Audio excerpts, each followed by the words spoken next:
The moment Ethan Cole saw the headlights spiral off Highway 29 and vanish into the white abyss, he knew someone was about to die.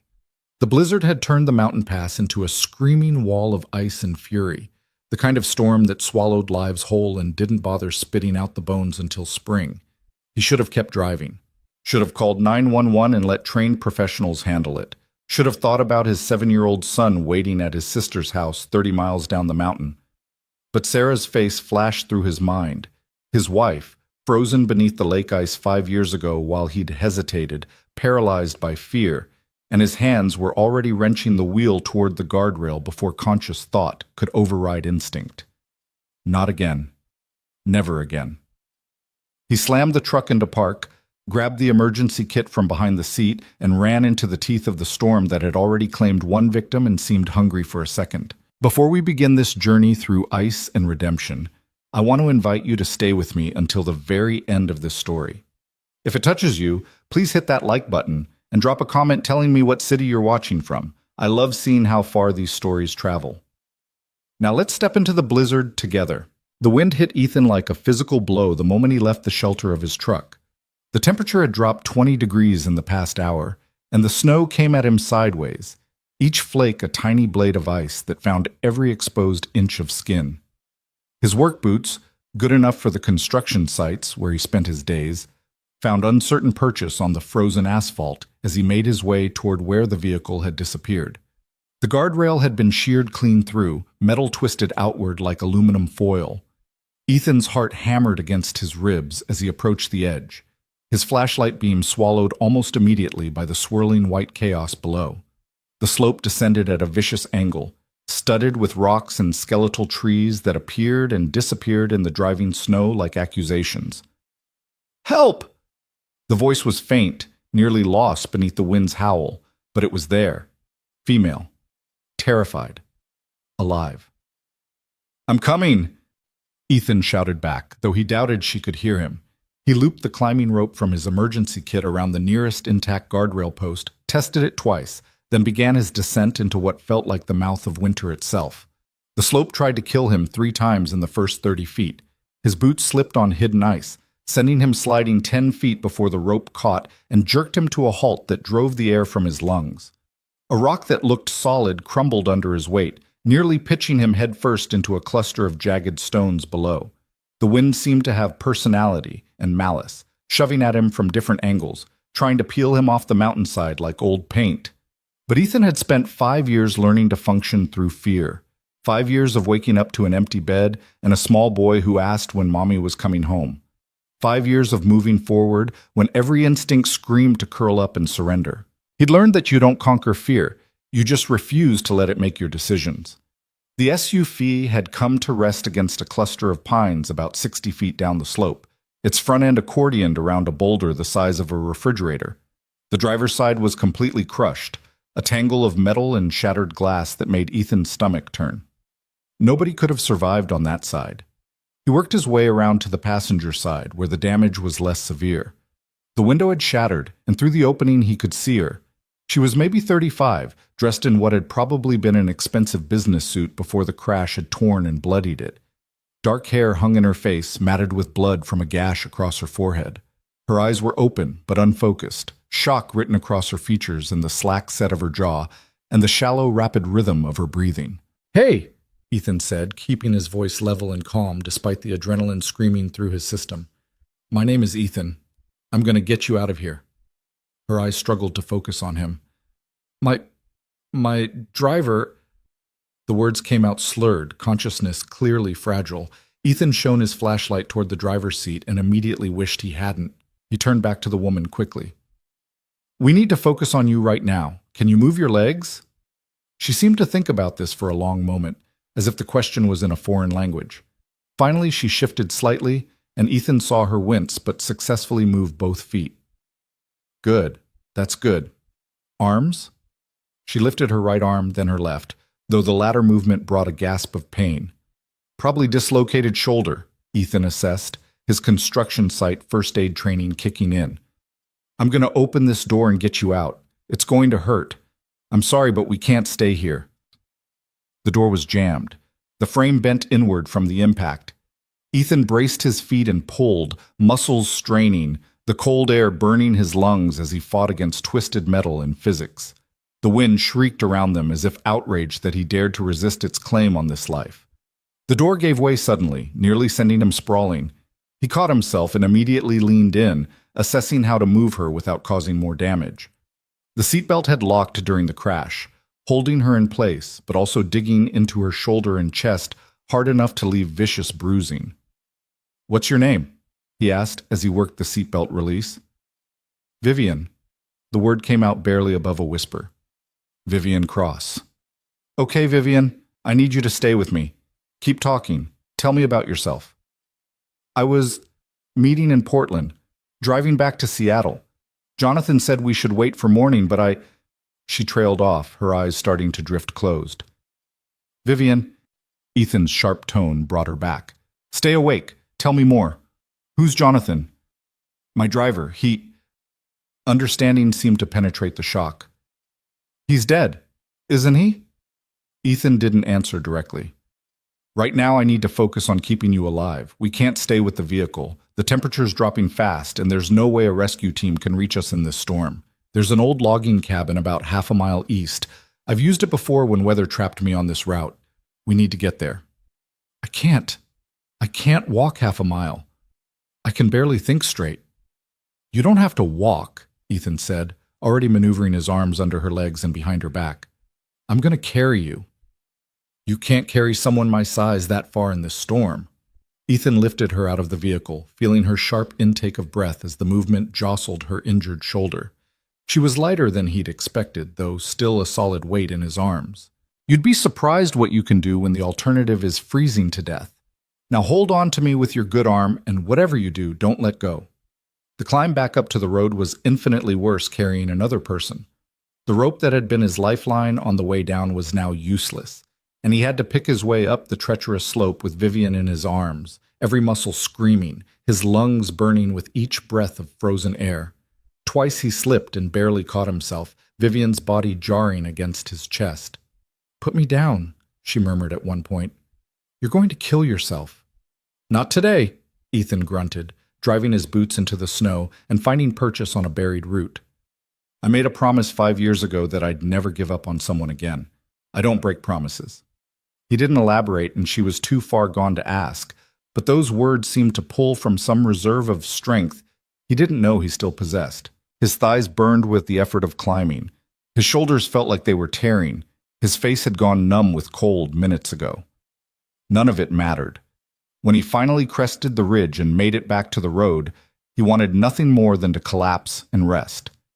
Instead, he carried Vivian to his truck, carefully setting her in the passenger seat and cranking the heat as high as it would go.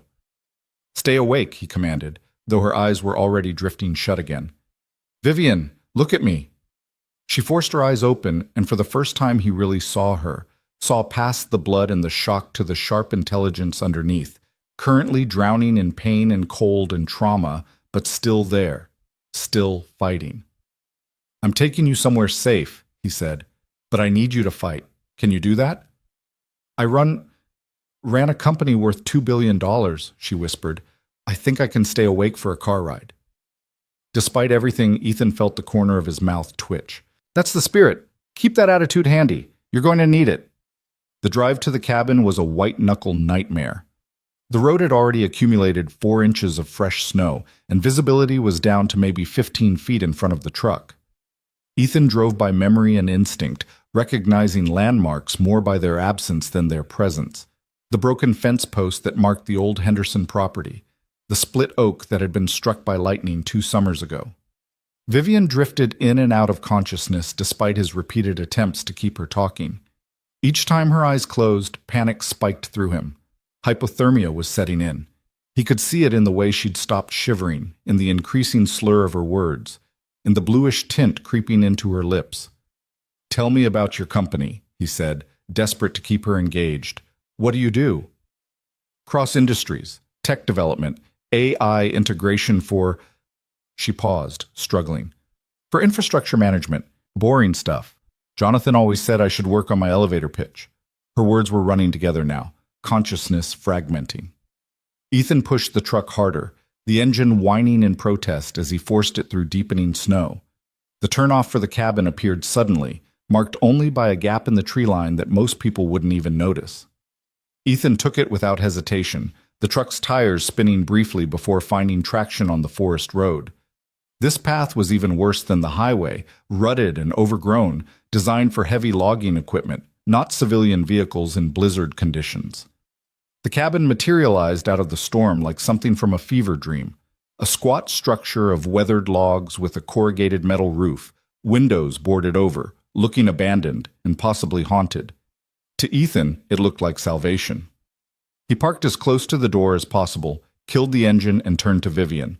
She was unconscious now, her breathing shallow, her skin taking on a waxy quality that terrified him. "Not yet," he said, though she couldn't hear him. "You don't get to quit yet." He pulled her into his arms again, kicked open the truck door, and ran for the cabin through snow that was now well past his ankles. The cabin door was locked, but he'd broken into it enough times over the years that he knew the trick: shoulder hard against the upper panel while lifting up on the handle. The wood was swollen with moisture and age, but it gave way after the third hit, and they tumbled into the blessed stillness of shelter. The interior was exactly as Ethan remembered from the last time he'd taken refuge here: a single room with a fireplace, a rough wooden table, 2 chairs, and a cot frame with no mattress. Decades-old graffiti covered the walls, messages from loggers long since retired or dead. There was a stack of firewood in the corner, probably left by the last person to use the place, and an old wool blanket hanging from a peg that smelled of mildew and mouse droppings, but would have to do. Ethan laid Vivian on the floor near the fireplace and went to work with frantic efficiency.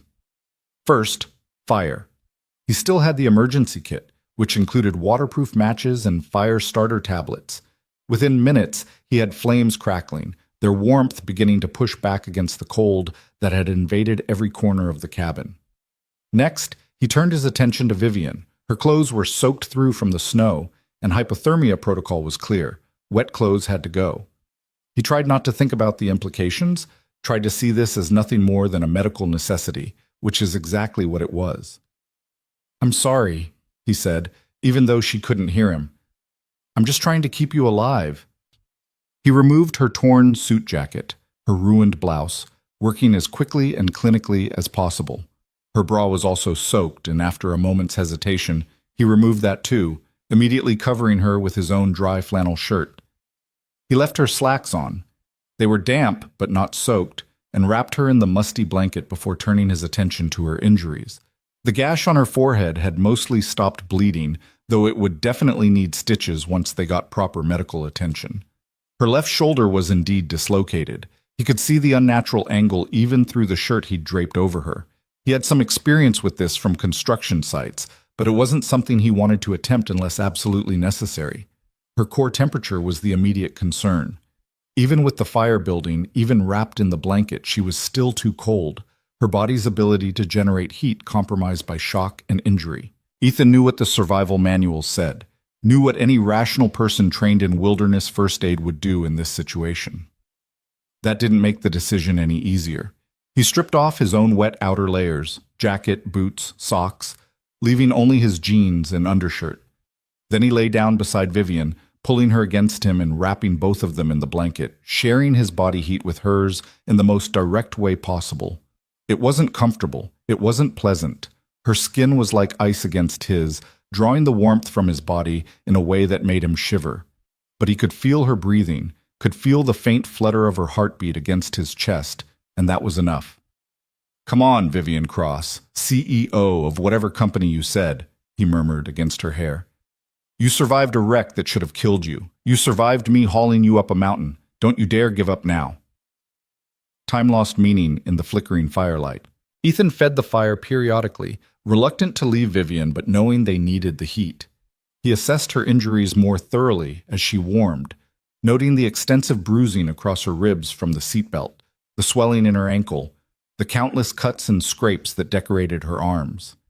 The storm continued to rage outside, wind howling through gaps in the cabin's walls, snow piling against the boarded windows. The temperature inside climbed slowly, the fire's warmth gradually transforming the space from icebox to something approaching habitable. Vivian's breathing deepened, became more regular. Color began to return to her face, the dangerous waxy pallor fading to something closer to normal. Ethan allowed himself to hope that she might actually make it through this. He must have dozed off, exhaustion finally catching up with adrenaline, because the next thing he knew, someone was stirring against him, and a voice, stronger now, confused but conscious, was speaking. What happened?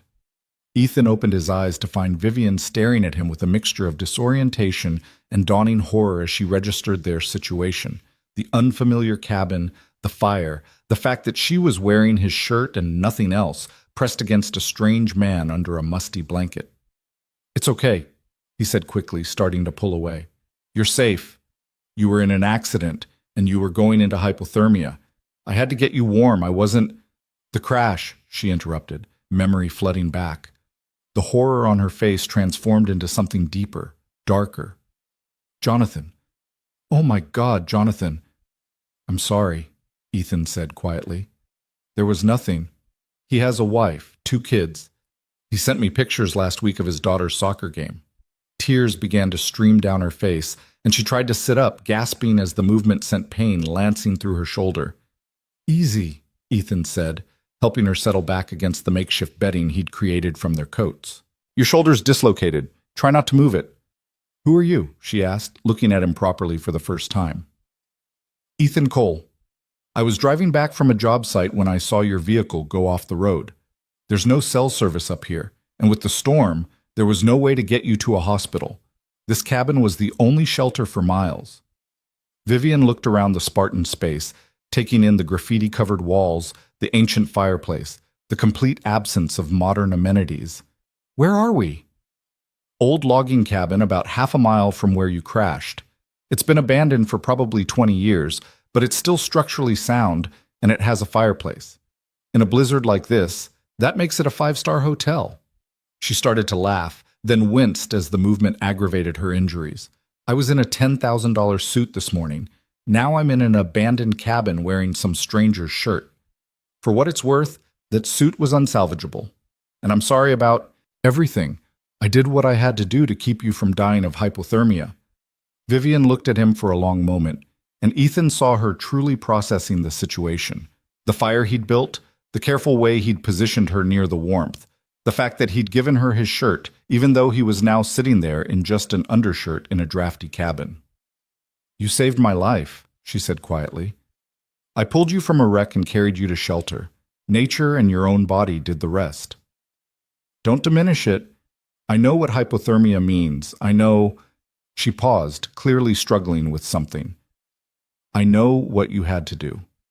Thank you for not making it weird." Despite the grimness of their situation, Ethan found himself smiling slightly. "You're welcome, though I have to say this is definitely the weirdest Tuesday I've had in a while." "It's Tuesday?" "Was when we started this adventure. Might be Wednesday by now." He glanced toward the boarded windows, where wind still howled and snow still fell. "Storm's not letting up. We're going to be here for a while." "My company," Vivian said, trying again to sit up. "I have meetings tomorrow, a board presentation.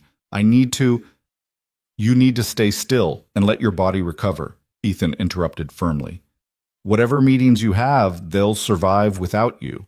You almost didn't survive tonight. Priorities."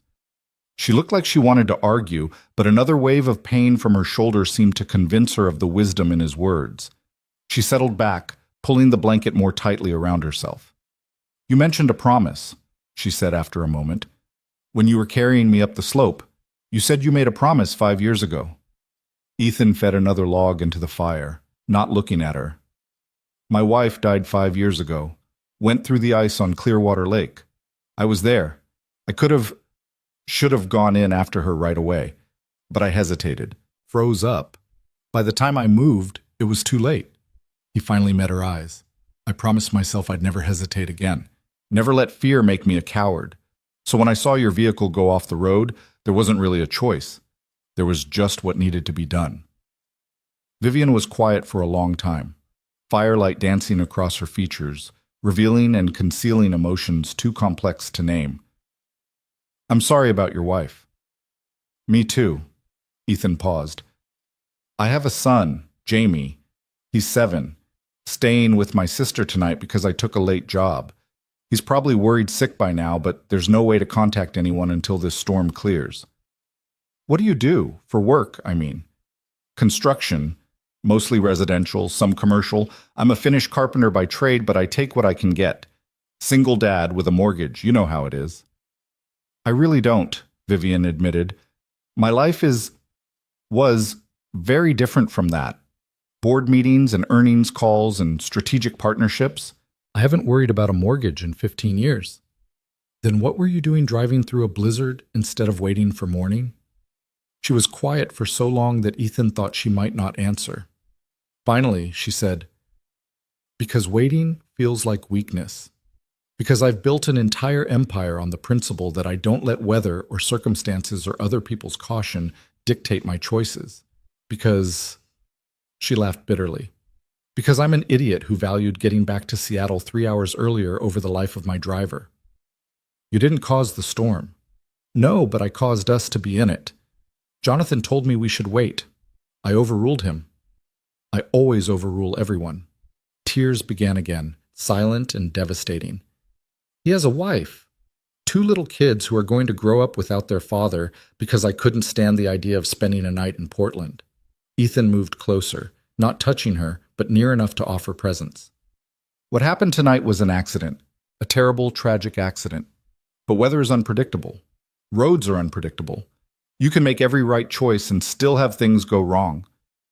Is that what you tell yourself about your wife?" The question was sharp, almost cruel, but Ethan heard the pain underneath it, the desperate need to share the guilt with someone who might understand. "No," he said honestly. "I tell myself that I failed her, that I let fear win, that a better man, a braver man would have saved her. And then I get up the next morning and make breakfast for my son and go to work, because that's what you do. You carry it. You don't get to put it down." They sat in silence for a while, the fire crackling, the wind howling, 2 strangers bound together by circumstance and tragedy and the strange intimacy that comes from survival. "Your shoulder needs to be set," Ethan said eventually.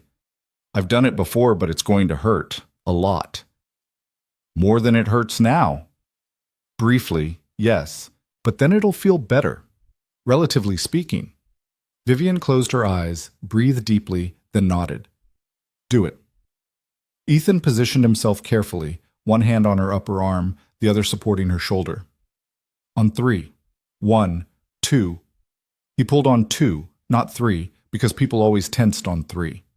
The shoulder joint relocated with an audible pop that made his own stomach turn. Vivian's scream echoed through the cabin, raw and primal, but mercifully brief. "You son of a—" she gasped. "You said 3." "I lied. People tense up on 3. Makes it harder." He was already tearing strips from his ruined jacket to fashion a sling. "How does it feel?" "Like someone just yanked my arm off and stuck it back on slightly wrong. But also, better." "Is that possible?" "That's possible." He finished the sling and helped her ease her arm into it. "Try not to move it for at least a few days." "A few days? I need to be back in Seattle tomorrow." "Vivian." Ethan kept his voice gentle but firm. "Look outside. Listen to that wind. We're not going anywhere tomorrow. We're going to be lucky if we can get out of here in 2 days. Maybe 3. Her face went through several emotions in rapid succession: denial, anger, fear, and finally resignation. "I've never been trapped anywhere in my life. There's a first time for everything. I don't have clothes or food or my phone or anything. I have some emergency rations in my truck, not gourmet, but they'll keep us alive. As for clothes," he looked at her wearing his flannel shirt, which hung off her frame like a dress. "We'll figure something out." "This is insane. This whole situation is completely insane." "Welcome to nature.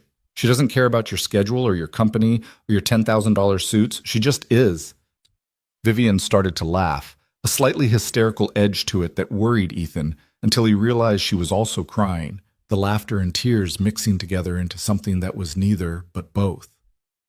"I'm sorry," she said finally, wiping her eyes with her good hand.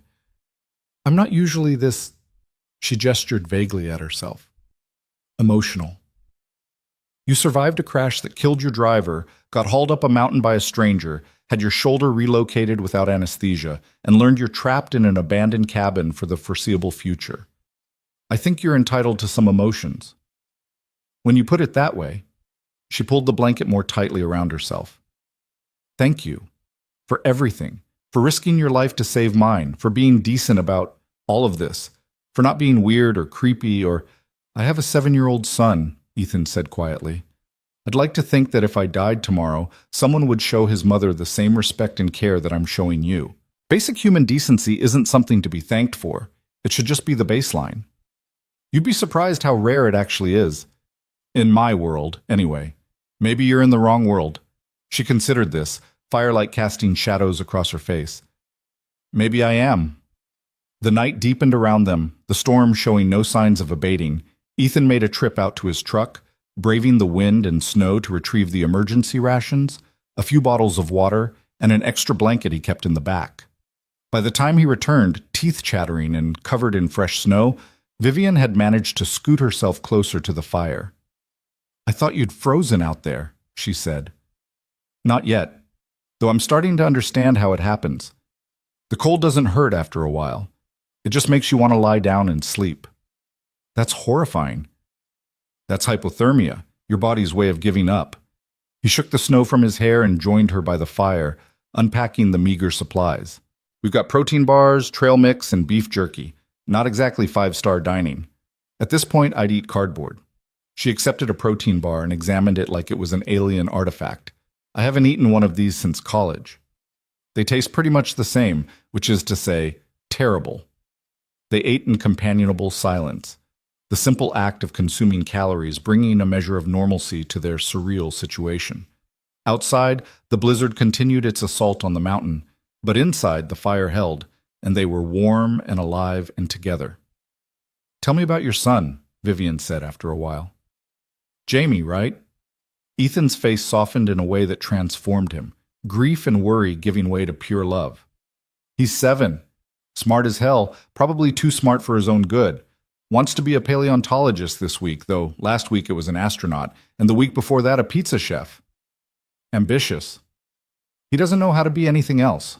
He's got his mother's fire, her absolute refusal to accept limitations. Ethan paused. He asks about her sometimes, wants to know what she was like, what she would think of him, and I tell him she would be proud, that she would love the person he's becoming. Does he remember her? Barely. He was 2 when she died. He has more photographs than memories. The pain in Ethan's voice was palpable. Sometimes I wonder if that's a mercy, if it's easier to miss someone you never really knew. It's not, Vivian said quietly. My father died when I was 8. I remember just enough to know what I lost, but not enough to really have had him. It's its own kind of torture. I'm sorry. Me too. She shifted position, wincing as the movement aggravated her various injuries. He's why I built the company, you know. My father. He was brilliant, but broke his whole life because he trusted the wrong people. Made handshake deals that fell apart, believed in others' promises. I swore I'd never be vulnerable like that. Never depend on anyone. Build something so solid that it couldn't be taken away by someone else's weakness or betrayal. Sounds lonely. It is, but it's safe. Safe and lonely or vulnerable and connected. Hell of a choice. Vivian looked at him with something that might have been respect. You're not what I expected. What did you expect? I don't know, someone simpler, I guess. No offense. None taken. I'm a carpenter who drives a 10-year-old truck and lives in a 3-bedroom ranch with a mortgage I'll probably be paying off until I die. Not exactly complicated. That's what I mean, though. You're not simple at all. She struggled for the words. You're complicated in quiet ways, in ways people probably don't see unless they're trapped in a cabin with you during a blizzard. Is that a compliment? I think it is. The conversation drifted into silence again, but it was comfortable now. The earlier tension dissolved into something approaching understanding. Ethan added more wood to the fire and checked the boards over the windows, ensuring no snow was finding its way inside. Vivian dozed intermittently, her body's need for rest overriding her mind's desire to stay alert. Around what Ethan guessed was 3 in the morning, she woke with a start, crying out from what must have been a nightmare. He was at her side immediately, not touching, but present. "You're safe," he said quietly. "You're in the cabin. The storm's still going, but you're safe." "I dreamed I was still in the car," she whispered. Trapped. Jonathan was trying to tell me something, but I couldn't hear him over the wind. It was just a dream. Was it? He tried to tell me we should wait. I didn't listen. That's not a dream. That's just what happened. Ethan sat down beside her, their shoulders almost touching. When Sarah died, I had nightmares for 2 years. Every night, the same dream. I'm standing on the ice, she's calling for help, and I'm frozen. Can't move, can't speak, just watching her drown. And every morning, I'd wake up hating myself a little more. How did you stop? I didn't. The dreams just changed. Now sometimes I save her, sometimes I don't. But I'm always moving, always trying. That's what changed, I think. In real life, I finally started trying again. Started being the person who moves instead of freezes. And the dreams followed. So I just have to live with this. For a while, yeah. And then maybe you don't. Or maybe you do, but it doesn't control you anymore. Either way, you survive it. One night at a time. Vivian leaned against him then, just slightly, her good shoulder resting against his. It was the first voluntary physical contact between them, a gesture of trust and exhaustion and desperate need for human comfort. "I'm cold," she admitted, "even with the fire. I'm still cold." Ethan understood what she was asking, what she needed, and what it cost her to admit it. He lay back down, pulling her with him, sharing his warmth as he had hours earlier when she was unconscious. But this was different. This was choice. "Thank you," she whispered against his chest. "Anytime." They lay like that as the storm raged on, two people who had been strangers 12 hours ago, now bound together by survival and circumstance, and the strange alchemy that happens when walls come down and pretense becomes impossible. The fire crackled, the wind howled. And somewhere in the darkness, dawn was coming, though they couldn't see it yet. Morning arrived not with light, but with a subtle shift in the quality of darkness. The wind had finally exhausted itself sometime in the early hours, leaving behind an eerie stillness that felt almost unnatural after the relentless howling. Ethan woke first, careful not to disturb Vivian, who was still pressed against him, her breathing deep and even, with genuine sleep, rather than the shallow unconsciousness of shock. The fire had burned down to embers during the night. He extracted himself slowly from their shared warmth and rebuilt it, coaxing flames back to life with practiced efficiency. His body ached from sleeping on the hard floor, from the exertion of the rescue, from muscles held tense against the cold for too many hours. But they were alive, and in the unforgiving arithmetic of survival, that was the only number that mattered. Vivian stirred as the fire began to throw real heat again, her eyes opening with that moment of disorientation that comes from waking in an unfamiliar place. He watched recognition settle over her features. The cabin, the storm, the crash, all of it flooding back in a sequence that transformed her expression from confused to devastated in the space of a heartbeat. "It wasn't a dream," she said quietly. "No, I'm sorry." She sat up slowly, testing her injuries with the caution of someone learning the new limits of their body. The makeshift sling still held her arm secure, and though she was clearly in pain, she seemed more present than she had been the night before, shock receding to reveal the sharper edges of grief and guilt. "How long did we sleep?" Ethan checked his watch, one of the few pieces of technology that didn't require cell service or electricity. "About 4 hours. It's just past 7. My head of operations will have called the police by now. When I didn't show up for the morning briefing, didn't answer my phone."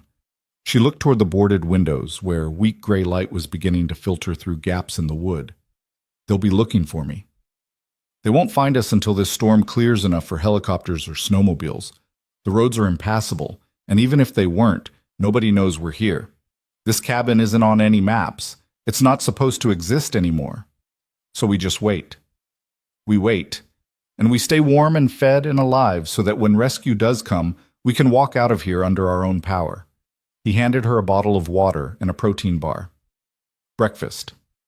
She accepted them without complaint, though he could see her eyeing the protein bar with the same skepticism as the night before.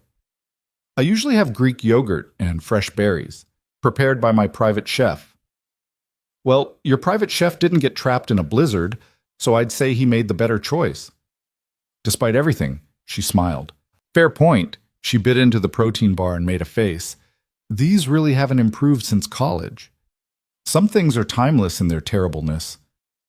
They ate in silence for a while, the mundane act of breakfast creating a pocket of normalcy in their surreal situation. Outside, the world was utterly quiet. The kind of deep silence that only comes after heavy snow has blanketed everything, muffling sound itself. Tell me honestly, Vivian said, setting down the half-eaten protein bar. How bad is our situation? Ethan considered lying, softening the truth, but something about the directness in her eyes told him she'd see through it and resent him for trying. We have enough food and water for maybe 3 days if we're careful. The firewood will last about the same. After that, things get complicated, but the storm can't last forever. Weather reports before I lost cell service said it would blow through in 24 to 48 hours. And if it doesn't, then I'll need to make a trek back to my truck, see if I can get it started, try to reach a point where there's cell service. But that's worst-case scenario thinking. Let's focus on getting through today first. Vivian nodded, processing this information with the same analytical focus she probably brought to board meetings and business negotiations. What can I do to help? Even with one functional arm, I should be useful for something. You can help me inventory our supplies more carefully, and later, if you're feeling up to it, you can tell me more about your company. I'm curious what someone builds that's worth $2 billion. You really want to hear about enterprise AI integration and infrastructure management protocols? I really want to hear about something other than the storm and our situation for a while. Distraction is underrated as a survival tool. So she told him. At first, her explanations were guarded, corporate speak carefully designed to reveal nothing of substance. But as the morning wore on and they settled into the rhythm of talking, her language shifted. She began to describe not just what Cross Industries did, but why it mattered to her, the vision she'd had of making cities smarter and more responsive, of reducing waste and improving lives through technology that learned and adapted. My father would have loved it, she said at one point, staring into the fire. He was always talking about how the world needed better systems, better ways of organizing complexity, but he never had the resources or the ruthlessness to actually build anything that lasted. And you do. Have the ruthlessness, I mean. I did. I thought I did. She touched her injured shoulder gingerly. Now I'm not sure what I have. A dead employee. A company that's probably in chaos. A shoulder that might never work properly again. The shoulder will heal. So will you. The rest? Ethan fed another log to the fire. The rest you'll figure out when you're not trapped in a cabin fighting to survive. Priorities, remember? You keep saying that, priorities. Because it's true. When Sarah died, I wanted to fall apart. Wanted to just stop functioning and let the grief consume me. But I had a 2-year-old who needed breakfast and clean clothes and someone to read him stories at night, so that became the priority. Everything else, the grief, the guilt, the rage at a universe that would take away someone so good, all of that had to wait. And eventually, I learned to carry it all at once. The love for my son and the pain of losing my wife. They both just became part of who I am. Vivian was quiet for a long time, and when she finally spoke, her voice was thick with unshed tears. I don't know if I'm strong enough for that. You don't have to be strong. You just have to keep breathing, keep moving forward. Strength is overrated. Persistence is what actually matters. Is that what you tell yourself? Every single day. The conversation drifted into more neutral territory after that. Movies they'd seen, books they'd read, places they'd traveled. Ethan was surprised to discover that beneath the corporate armor, Vivian had a sharp sense of humor and a genuine curiosity about the world. She asked him about carpentry with what seemed like real interest, wanting to know about the satisfaction of building something with his hands, of seeing raw materials transformed into functional beauty. I always envied people who could make physical things, she admitted. My work is so abstract, lines of code, algorithmic models, predictive analytics. Nothing you can touch or see. Sometimes I wonder if I'm actually building anything real or just elaborate castles made of data. Does it help people? It should. That's the theory, anyway. Optimize traffic flows, reduce energy waste, predict infrastructure failures before they happen. But I'm so far removed from the actual implementation that I never see the results. Just quarterly earnings reports and board presentations. Sounds lonely. You said that last night, too. It's still true. She shifted position, stretching her legs out toward the fire. What about you? Is your life lonely? Single father, working construction, living in a town small enough that everyone probably knows everyone else's business? Sometimes, Ethan admitted. Dating is complicated when you have a kid. Most women either want to be an instant mother, which is too much too fast, or they're not interested in being any kind of mother, which makes the whole thing pointless. And Jamie has to come first. Always. So yeah, it gets lonely. But I have my son, and I have work I'm good at, and I have a sister who helps when I need it. That's more than a lot of people have. Do you think you'll ever get married again? The question surprised him with its directness. I don't know. I loved Sarah completely. The idea of trying to find that again, of opening myself up to that kind of loss. He shook his head. Some days I think I'd rather just be alone. It's safer. Safe and lonely, Vivian echoed his words from the night before. Seems to be a theme for both of us. Maybe that's why we're here. Universe deciding we both needed to learn something about vulnerability. If that's true, the universe has a terrible sense of timing and an even worse teaching methodology. Ethan laughed, surprised by the sound of it. Can't argue with that. Around noon, though time had become somewhat abstract in the windowless cabin, Vivian asked about Jamie again, and Ethan found himself telling stories he hadn't shared with anyone outside his immediate family. The time Jamie had tried to build a dinosaur trap in the backyard and caught the neighbor's cat instead. The parent-teacher conference where his son had very seriously explained his theory that all math was just counting in different languages. The bedtime ritual of making up increasingly ridiculous stories about a superhero named Captain Pancake who fought crime with breakfast foods. He sounds wonderful, Vivian said, and there was something wistful in her tone that made Ethan look at her more carefully. You don't have kids? No, never wanted them. Or thought I didn't. My work was always the priority, and children seemed incompatible with the life I was building. Now I'm 36, and I'm starting to wonder if I made the right choice. You're 36, not 96. Plenty of people have kids later than that. Not people who work 80-hour weeks and measure success in market share and quarterly growth. What kind of mother would I be? I'd probably schedule quality time in my calendar and delegate bedtime stories to a nanny. Or you'd surprise yourself. People change when they have to, when they want to. Do they? Or do they just become more entrenched versions of what they already were? It was a genuine question, not rhetorical, and Ethan took his time answering. I think people can change if they have a good enough reason. Sarah's death changed me, made me more present, more careful, more aware of how fragile everything is. But it also made me more scared, more protective, sometimes too protective. So maybe we just become different versions of ourselves. Not better or worse, just different. That's either very wise or very depressing. Why can't it be both? She laughed at that, a real laugh that transformed her face, grief and pain temporarily forgotten. You're an interesting man, Ethan Cole. I'm really not. I'm exactly as boring as I seem. The only interesting thing that's ever happened to me is this, and I'd happily trade interesting for boring if it meant you weren't hurt and Jonathan was still alive. The mention of her driver sobered them both instantly.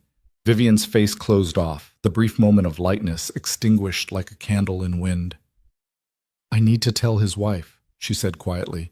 When we get out of here, before anything else, I need to go to her and explain what happened. Tell her that it was my fault, my decision to drive through the storm. It was an accident, Vivian. The roads were icy, the visibility was terrible. That's not your fault. I made the choice to be on that road. He was there because I ordered him to drive. How is that not my fault? By that logic, every employer is responsible for every accident that happens to every employee ever. You can't control ice, you can't control weather. You made a decision that seemed reasonable at the time, and circumstances conspired to make it tragic. That's not the same as being at fault. You're being too kind. I'm being honest. There's a difference between responsibility and fault. You're responsible for the decision to drive. The weather is at fault for what happened. Both things can be true. Vivian wiped at her eyes with her good hand. Does it get easier? The guilt? No, but you get stronger at carrying it. That's not the same as easier, but it's something. They fell into silence again, but it was heavier now, weighted with grief and philosophy and questions that had no good answers. Ethan checked their supplies, rationing out another small meal, then spent time reinforcing the boards over the windows where wind had loosened them during the night. Physical work helped, giving his hands something to do while his mind processed the strange intimacy developing between them.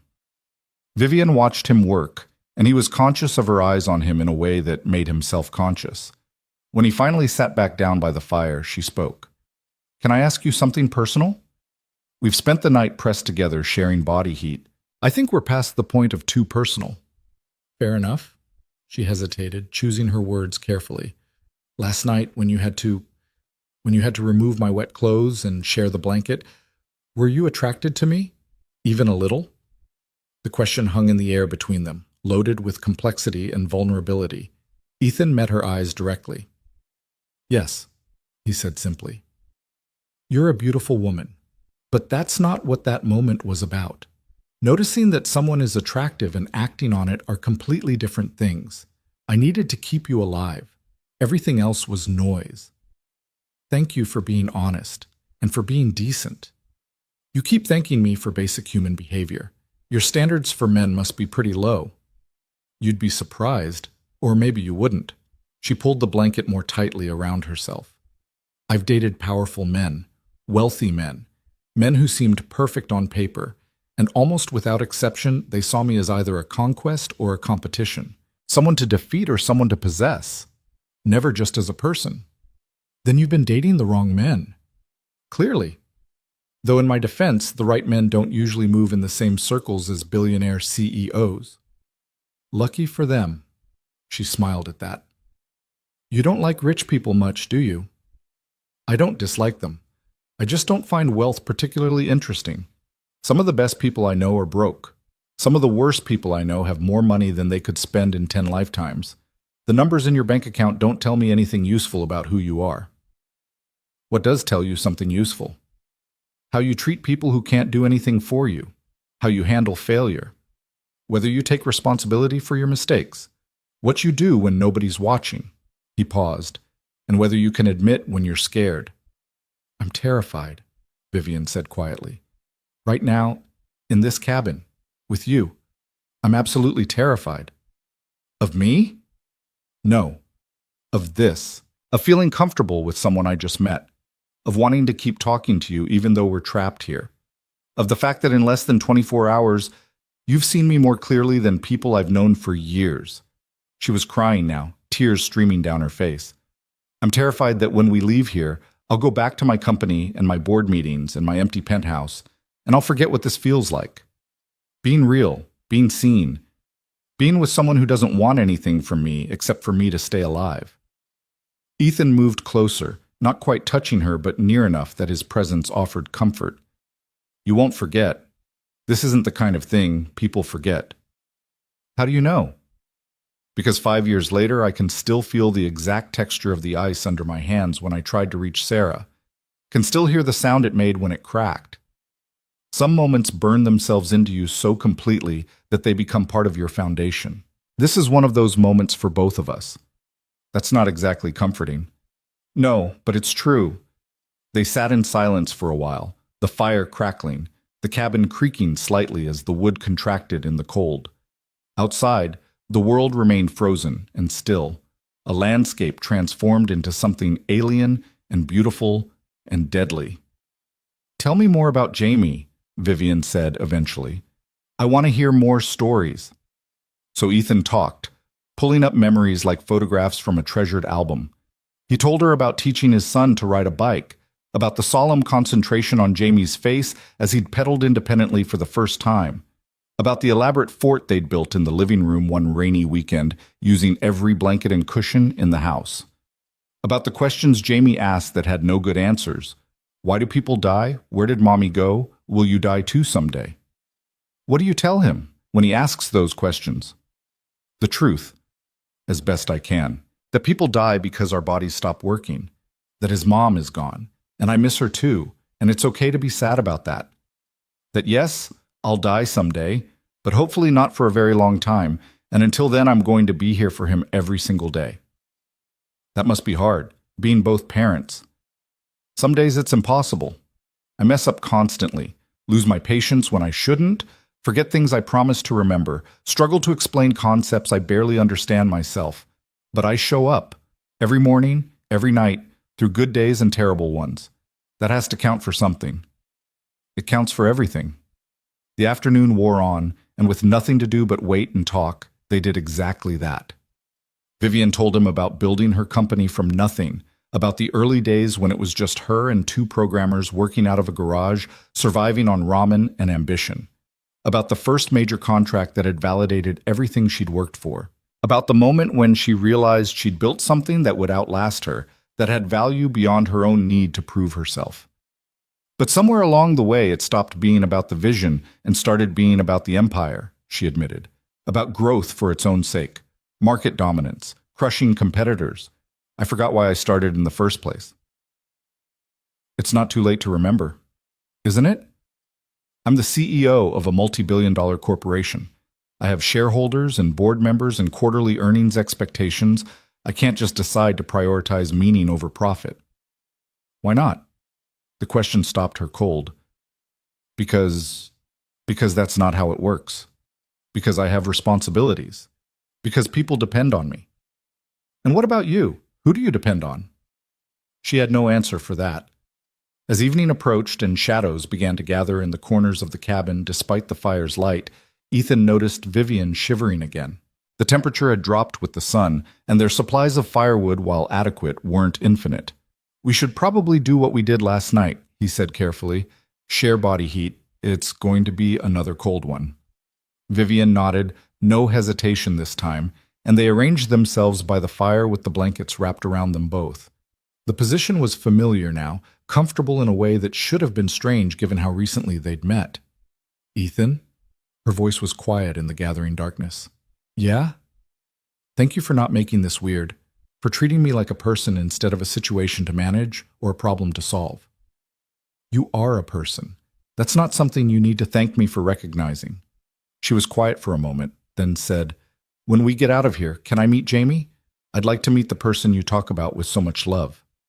The request surprised him, touched something deep in his chest that he'd carefully guarded for 5 years. I'd like that. He'd probably have about 1,000 questions for you. Fair warning. I can handle a 7-year-old's questions.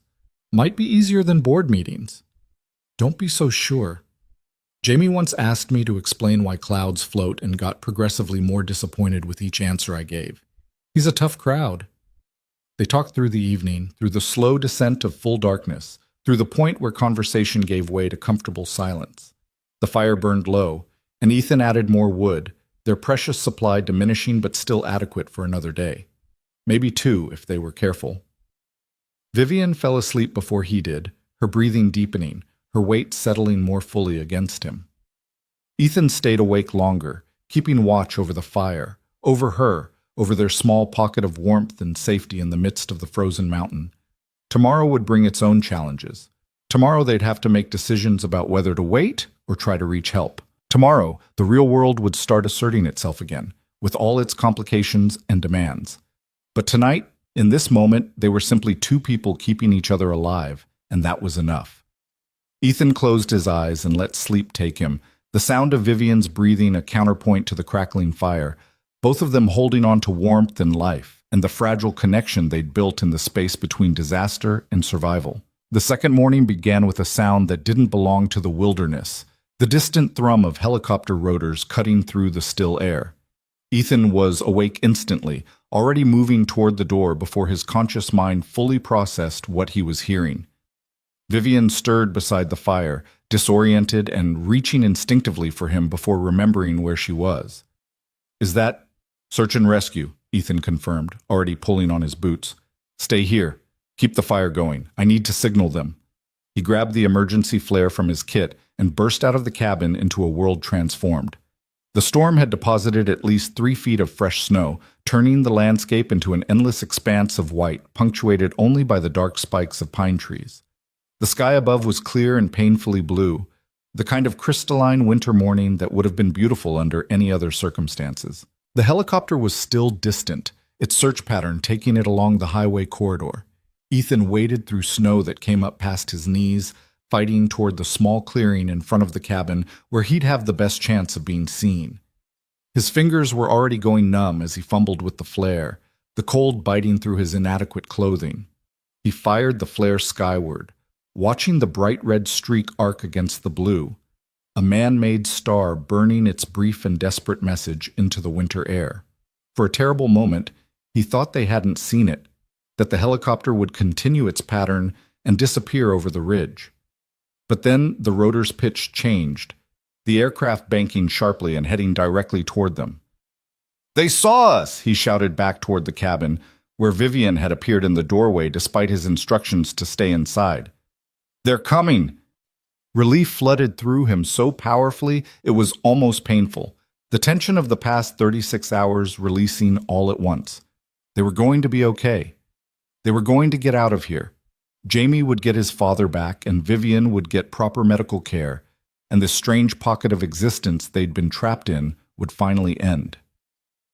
The helicopter set down in the clearing with practiced precision, its rotors whipping up clouds of powder snow that momentarily obscured everything. 2 paramedics emerged, running toward them with equipment and purpose, their movements efficient and professional. "How many injured?" the first one called out, a woman in her 40s with sharp eyes that were already assessing the situation. 1. Female, mid-30s. Vehicle accident 36 hours ago. Dislocated shoulder that's been set, possible broken ribs, lacerations, hypothermia treated in the field. She's been stable for the past day. The paramedic's eyebrows rose slightly at the clinical precision of his report. "You have medical training?" "Construction site first aid. I've seen enough accidents to know the basics." "You did good, real good." She was already moving past him toward the cabin where her partner was helping Vivian outside. "Let's get her loaded and check you out too." "I'm fine. She's the priority." "You're both coming. No arguments. You've been exposed to the same conditions she has, and you just spent 2 nights in sub-zero temperatures. You're getting checked whether you like it or not." Ethan wanted to argue but recognized the futility. Instead, he followed them to the helicopter, watching as they efficiently secured Vivian to a stretcher despite her protests that she could walk. Her eyes found his as they loaded her into the aircraft, and something passed between them: gratitude, recognition, a wordless acknowledgement of what they'd shared in that cabin. The flight to the hospital took 20 minutes that felt both endless and far too brief. Ethan found himself simultaneously desperate to get back to Jamie and reluctant to leave this liminal space where the normal rules of the world didn't quite apply.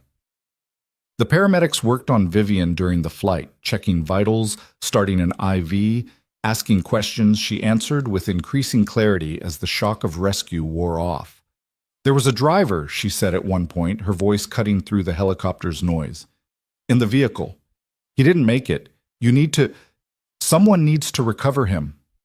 The female paramedic nodded, her expression professionally sympathetic. "We'll relay that information. They'll send a team as soon as conditions allow. I'm sorry for your loss." Vivian's face crumpled briefly before she mastered herself, and Ethan wanted to reach across the space between them and offer comfort. But they were back in the world now, the world where he was a carpenter who'd happened upon an accident and she was a CEO being rescued from disaster, and the intimacy of the cabin already felt like something from another lifetime. The hospital was chaos dressed up as controlled efficiency. They were separated immediately. Vivian whisked away to examination rooms while Ethan was subjected to his own battery of tests. Temperature, blood pressure, examination of his hands and feet for frostbite, questions about symptoms of hypothermia or exposure. Through it all, he kept asking about Jamie, desperate to call his sister, to hear his son's voice. Finally, a nurse took pity on him and brought him a phone. His sister answered on the first ring. "Ethan? Oh my God, Ethan, where have you been? The police came by yesterday asking if I'd heard from you. They found your truck on Highway 29, but no sign of—" "I'm okay, Beth. I'm at Mercy General in Portland. There was an accident. A woman went off the road during the storm, and I couldn't leave her. We sheltered in the old logging cabin until search and rescue could reach us. You found someone in that blizzard and stayed with them for 2 days? Ethan, you could have died. But I didn't. Is Jamie okay? Can I talk to him? He's at school. Ethan, he's been so worried. When you didn't come home Monday night and your phone went straight to voicemail, and then the police showed up, I tried to keep it together for him, but he knew something was wrong. Guilt crashed through Ethan like a physical force. I'm sorry. I'm so sorry. I'll make it up to him, I promise. Can you pick him up from school and bring him here? I need to see him. Of course. We'll be there in an hour. Ethan, I'm so glad you're okay. Me too. He hung up and sat in the examination room, suddenly feeling every hour of the past 2 days in his bones. A doctor came by eventually, pronounced him remarkably healthy considering what he'd been through, and suggested he stick around for observation for a few more hours just to be safe. Ethan agreed, partly because arguing seemed exhausting, and partly because he wanted to check on Vivian before he left. Finding her proved more difficult than expected. The hospital staff was tight-lipped about patient information, and it took some persistence before a sympathetic nurse finally told him she'd been moved to a private room on the 4th floor. He made his way there, feeling increasingly out of place in his borrowed hospital scrubs, aware that he probably smelled like wood smoke and old cabin and hadn't seen a shower in days.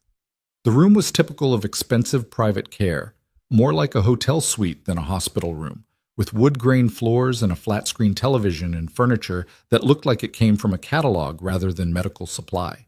Vivian was sitting up in bed, her shoulder properly immobilized now in a professional brace, an IV in her arm, looking both better and worse than she had in the cabin. Better because she was clean and properly treated. Worse because she'd put her armor back on, the corporate mask settling over her features in a way that made her seem like a stranger. "Hey," he said from the doorway. "Mind if I come in?" Her face transformed when she saw him, the mask dropping away to reveal genuine pleasure mixed with something that looked like relief. "Ethan, please. I was hoping you'd come by before you left." He entered the room, suddenly uncertain about everything. In the cabin, they'd achieved a strange kind of equality born from shared survival. Here, the differences between them were glaringly obvious. Her private room and his county hospital examination, her expensive care and his basic insurance, her world and his. "How are you feeling?" he asked, settling into the chair beside her bed. "Like I got hit by a truck, which technically, I suppose I did. The doctors say the shoulder will need surgery, but it should heal completely. The ribs are bruised but not broken. Everything else is just cuts and bruises and—" She trailed off, the unspoken weight of Jonathan's death hanging between them. "Have they contacted his family?" "Yes. His wife is here, actually, in the hospital. I spoke with her briefly before they sedated me for the shoulder reduction." Tears welled in Vivian's eyes. "She was so gracious about it, so kind. She held my hand and told me it wasn't my fault, and all I could think was that she shouldn't be comforting me. I should be comforting her. Her husband is dead because of my decisions." "Vivian, I know what you're going to say, that it was an accident, that I couldn't have known. But that doesn't change the fact that he's dead and I'm alive, and his kids are going to grow up without a father." Ethan reached out and took her hand, the gesture feeling both natural and presumptuous. "You're right. Nothing I say will change that. But punishing yourself won't bring him back either. The only thing you can do now is honor his memory by living better, being better, making different choices." "How? How do I even begin to do that?" "One decision at a time, starting with the next one." He paused, choosing his words carefully. "In the cabin, you talked about forgetting why you started your company, about losing the vision in pursuit of the empire. Maybe this is your chance to find it again." "You make it sound simple." "It's not simple. It's probably the hardest thing you'll ever do. But you survived a crash that killed your driver. You survived hypothermia. You survived 2 nights in an abandoned cabin with a stranger. If you can survive all that, you can survive changing the direction of your life."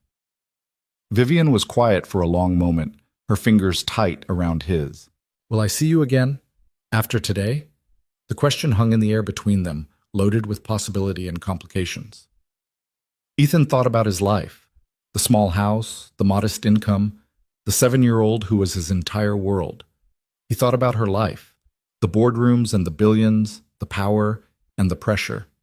They came from different universes that had briefly intersected in a moment of crisis. I'd like that, he said honestly, but I don't know what that would look like. Our lives are pretty different. They are. But maybe... She hesitated, vulnerability flickering across her features. Maybe different is exactly what I need. You told me in the cabin that I could meet Jamie. Did you mean it? I meant it. Though fair warning, he's going to ask you approximately 1 million questions about your helicopter rescue. He's obsessed with helicopters.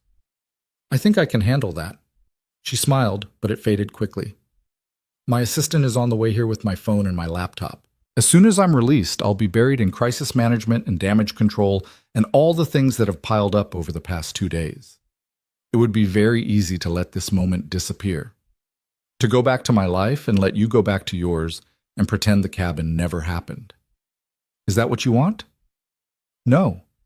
But I'm scared that it's what will happen anyway. That the gravity of my normal life will pull me back in and I'll lose whatever clarity I found in that cabin. Before Ethan could respond, the door opened and a woman in an expensive suit entered, carrying a leather bag that probably cost more than Ethan's truck. She stopped short when she saw him, her expression flickering through surprise and suspicion before settling on professional neutrality. Miss Cross? I'm so relieved you're all right. When we got the news about the accident, the entire office... She noticed Ethan again. I'm sorry. I didn't realize you had a visitor. Should I come back? No, Claire, it's fine. This is Ethan Cole. He saved my life. Ethan, this is Claire Morrison, my executive assistant and general keeper of my sanity. Claire's expression shifted immediately to something approaching awe. Mr. Cole, I can't thank you enough for what you did. If you hadn't found her, if you hadn't... She blinked rapidly, emotion breaking through the professional facade. We're all incredibly grateful. I'm glad I could help, Ethan said, feeling awkward under her intensity.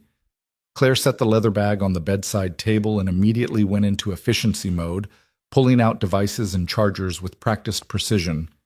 I have your phone, your laptop, your tablet. The board has been calling constantly. Michael wants to schedule an emergency meeting as soon as you're feeling up to it. The press has gotten wind of the accident, so we're going to need to draft a statement. And Jonathan's wife, she asked if you'd be willing to speak at the funeral. It's scheduled for Saturday. Ethan watched Vivian's face as Claire talked, saw the weight settling back onto her shoulders, the corporate mask reasserting itself with each piece of information. This was her world, and he was watching her disappear back into it in real time. I'll speak at the funeral, Vivian said quietly. As for the rest, tell Michael I'll be available for a meeting on Monday. Not before. Tell the press that I'm recovering and grateful to the rescue teams and to the stranger who stayed with me.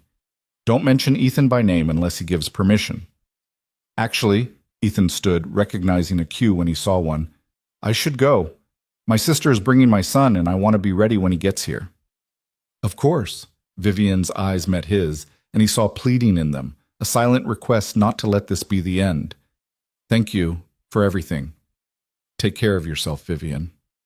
He meant it to sound casual, but heard the weight in his own voice, the acknowledgement that this was potentially goodbye. He was almost to the door when she called out, Ethan? He turned back. I meant what I said about wanting to see you again, about meeting Jamie. If you're willing to give me your number, I'll call you. When things settle down, I promise. Claire was watching this exchange with undisguised interest, her sharp eyes moving between them like she was solving a puzzle. Ethan pulled out his phone, read off his number, and watched Vivian add it to her contacts with her functional hand. I'll hold you to that promise, he said. Then he left before he could say anything else, before the moment could stretch into something more complicated than it already was. The hallway seemed too bright after the dimness of her room, the hospital sounds too loud, the normal world reasserting itself with uncomfortable force. Jamie arrived like a small hurricane, bursting into the waiting area and launching himself at Ethan with enough force to nearly knock him over.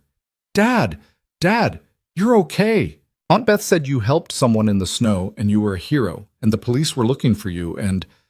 He pulled back, eyes wide and serious. I was really scared. Ethan dropped to his knees, pulling his son into a proper hug, breathing in the familiar smell of kid shampoo and playground dirt and home. I know, buddy. I'm so sorry I scared you. I'm okay. Everything's okay now. Where were you? What happened? So Ethan told him, editing out the worst parts but keeping the essential truth, the accident, the cabin, keeping someone safe until help could arrive. Jamie listened with the intense focus he brought to anything that captured his imagination, asking questions that were sometimes profound and sometimes completely random. Was she nice? The lady you saved? She she's very nice. Can I meet her? Ethan glanced at his sister, who raised her eyebrows in a way that said they'd be having a longer conversation about this later. Maybe. We'll see. Did you see the helicopter? Was it cool? It was very cool. The rescue team was amazing. I want to be a helicopter pilot now, not a paleontologist. Helicopter pilots save people. They do. Though paleontologists are pretty important too. Beth caught his eye over Jamie's head, and Ethan saw the concern there. The question she wasn't asking in front of his son. He gave her a small smile that he hoped conveyed that he was okay, that this was a conversation for later, that right now he just needed to hold his kid and remember why survival had mattered so much.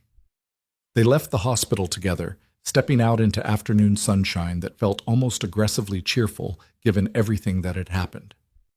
Jamie chattered the entire drive back to Beth's house, his 7-year-old brain already processing the adventure into something epic and exciting, the fear already being rewritten into story. That night, after Jamie had finally crashed from exhaustion and excitement, after Beth had fed him dinner and run him a bath and tucked him into the guest room bed, Ethan and his sister sat at her kitchen table with coffee that had gone cold an hour ago. So, Beth said, in the tone that meant she was about to ask questions he might not want to answer. This woman you saved, what's her name?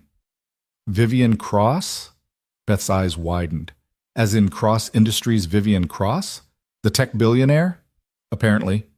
Ethan, you spent 2 nights alone in a cabin with one of the richest women in the Pacific Northwest?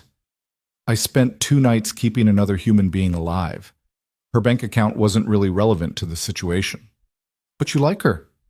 It wasn't a question. Ethan thought about lying, about brushing it off as gratitude and proximity, and the weird intimacy of survival. But this was Beth, who'd held him when he cried after Sarah's funeral, who'd taken Jamie for countless weekends so he could work extra jobs, who knew him better than almost anyone. Yeah, I like her, which is completely insane because we live in different worlds, and this will never work, and I'm probably just projecting because of the intensity of the situation. Or, Beth said gently, you're a widower who's been alone for 5 years and finally met someone who makes you feel something other than grief and responsibility. That's allowed, you know. You're allowed to feel things for someone. She's a billionaire CEO, Beth.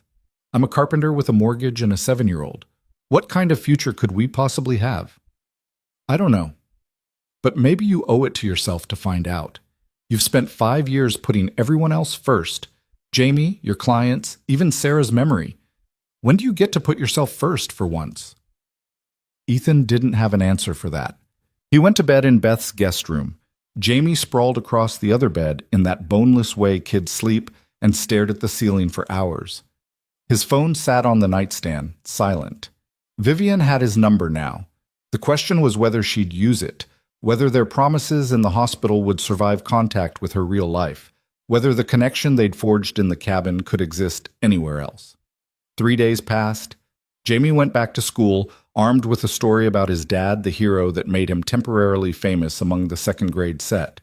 Ethan returned to work, fielding questions from curious colleagues about the rescue they'd all heard about on the news. He fell back into the rhythms of his normal life: breakfast and school drop-off, work and school pickup, homework and dinner, and bedtime stories. His phone didn't ring. On the 4th day, a package arrived at his house, delivered by a courier service that definitely didn't work for minimum wage. Inside was a handwritten note on expensive stationery and a check that made Ethan's hands shake when he saw the amount. The note read, "Ethan, I know you'll try to refuse this, but please don't. Consider it not payment for saving my life. That's beyond price. But rather a practical acknowledgement that you lost work time and probably have expenses from the rescue.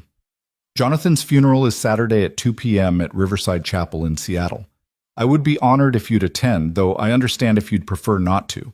I haven't forgotten my promise.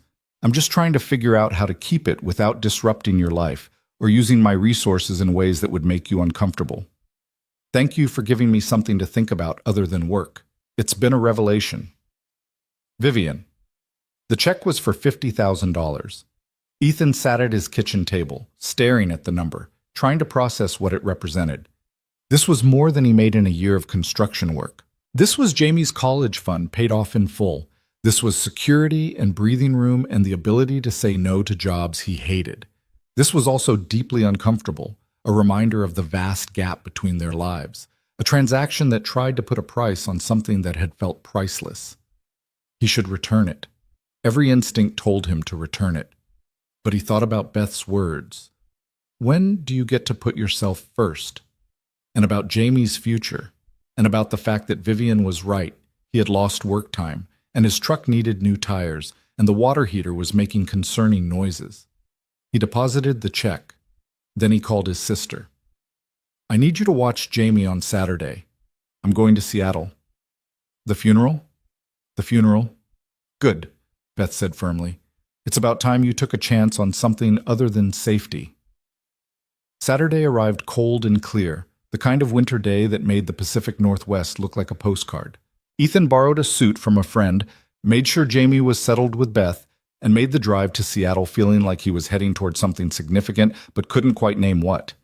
Riverside Chapel was exactly what he'd expected. Elegant, expensive, filled with people in designer suits and dresses that probably cost more than his truck. He felt immediately out of place, a carpenter in a borrowed suit surrounded by corporate executives and tech industry elite. He almost turned around and left. Then he saw Vivian. She was standing near the front of the chapel, wearing a simple black dress and the brace that still immobilized her shoulder. She looked thinner than he remembered, exhausted in a way that went beyond physical, grief written into every line of her body. She was talking to an older woman who had to be Jonathan's wife, their heads bent together in conversation that looked painful and necessary. Ethan waited, unwilling to intrude, watching as Vivian navigated the crowd with practiced grace, despite the obvious cost to her composure. Several times he saw her mask slip, saw raw emotion flicker across her face before she controlled it. She was performing, he realized, playing the role of the strong CEO who had everything under control, when what she really needed was to break down and grieve. The service was beautiful and heartbreaking, full of stories about Jonathan's life, his dedication to his family, his quiet competence and kindness.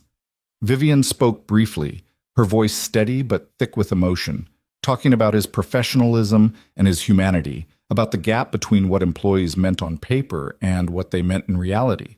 She didn't mention her own decisions or guilt, but Ethan heard it underneath every word, the weight she was carrying visible to anyone who knew to look. Afterward, as people filtered out of the chapel toward the reception, Vivian finally spotted him.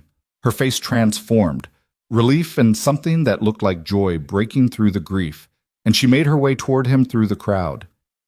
You came, she said when she reached him, and her eyes were bright with unshed tears. You invited me, and I wanted to pay my respects, he paused. How are you holding up? I'm not, but I'm very good at pretending.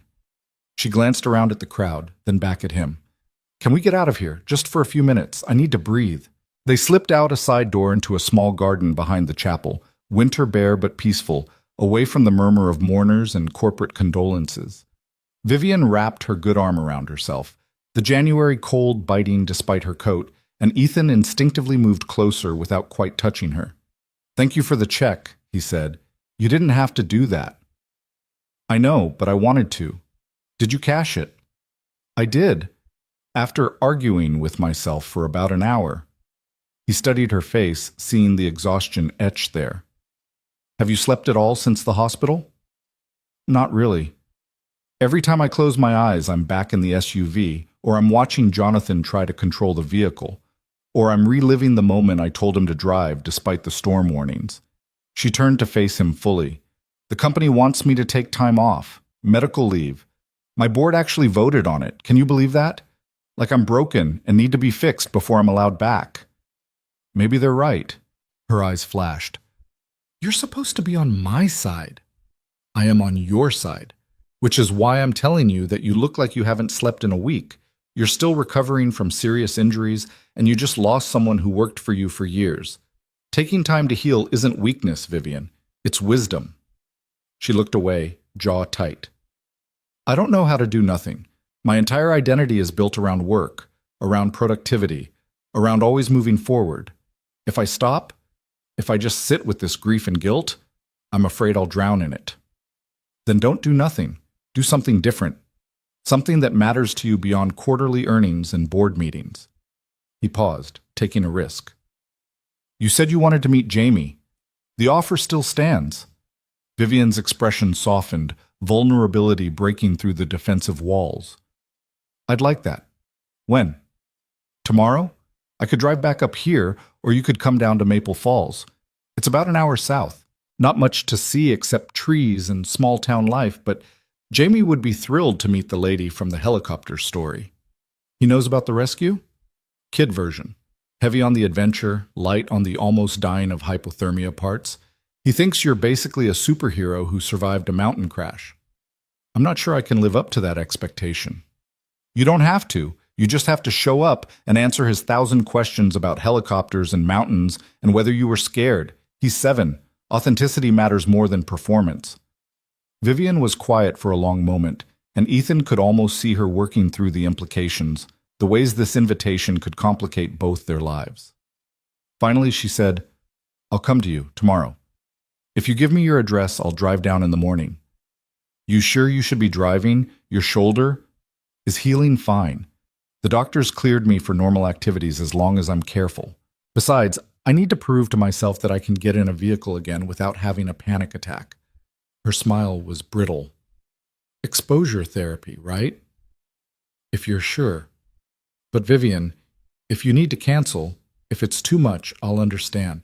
No pressure. I won't cancel. I need this. Need something normal and real and not about corporate responsibility or public image. She reached out with her good hand and touched his arm. You're the only person who saw me at my absolute worst and treated me like I was still human. I need more of that in my life. They stood in the garden a while longer, the sounds of the reception drifting through the chapel walls, neither quite ready to return to the performative grief of funeral rituals. A light snow began to fall, delicate flakes that caught in Vivian's dark hair like tiny crystals. I should get back, she said finally. Jonathan's wife asked if I'd say a few words at the family gathering. Private, just close friends and relatives. It's going to destroy me, but I owe her that much. You owe yourself some kindness too, remember that. I'm working on it. She squeezed his arm once, then let go. Tomorrow, 10 o'clock? 10 o'clock. I'll have coffee ready and a very excited 7-year-old who's probably going to interrogate you like you're a visiting dignitary. I run a billion-dollar company. I think I can handle a second grader. Famous last words. They went back inside together, and Ethan stayed for another hour, paying his respects to people he'd never met, listening to stories about a man he'd never known, all while watching Vivian move through the crowd with practiced grace that couldn't quite hide her pain. When he finally left, she caught his eye across the room and mouthed, tomorrow. A promise, and a lifeline all at once. The drive back to Maple Falls gave him too much time to think, to question what he was doing, to wonder if inviting a billionaire CEO into his modest life was setting himself up for heartbreak, or humiliation, or both. By the time he picked up Jamie from Beth's house, he'd talked himself into and out of canceling at least a dozen times. So, Beth said as Jamie ran to get his backpack, how was the funeral? Sad. Heavy. Exactly what you'd expect. And Vivian? She's coming tomorrow, to meet Jamie. Beth's eyebrows shot up. That was fast. Is it? I don't know. I don't know what I'm doing here, Beth. She lives in a completely different world. What am I thinking bringing her into mine? You're thinking that you like her and she likes you and life is too short to let fear make all your decisions. Sound familiar? Pretty sure you said something similar to me when I was scared to go back to school after the divorce. That's different. It's really not. She pulled him into a quick hug. Stop overthinking, let tomorrow happen, and see where it goes. You deserve this, Ethan. You deserve to feel something good. Jamie was abnormally excited that evening, bouncing off the walls with anticipation about meeting the helicopter lady. Ethan tried to manage his expectations, explaining that Vivian was just a person who'd been in an accident, not a superhero, but Jamie's imagination had already run away with the story. "Does she have a scar? From the crash?" Jamie asked at dinner. "Probably, but it's not polite to ask about people's scars." "Why not?" "Because sometimes scars come from painful experiences people don't want to talk about." Jamie considered this with the seriousness he brought to all new social rules. "Okay, I won't ask about scars, but can I ask about the helicopter?"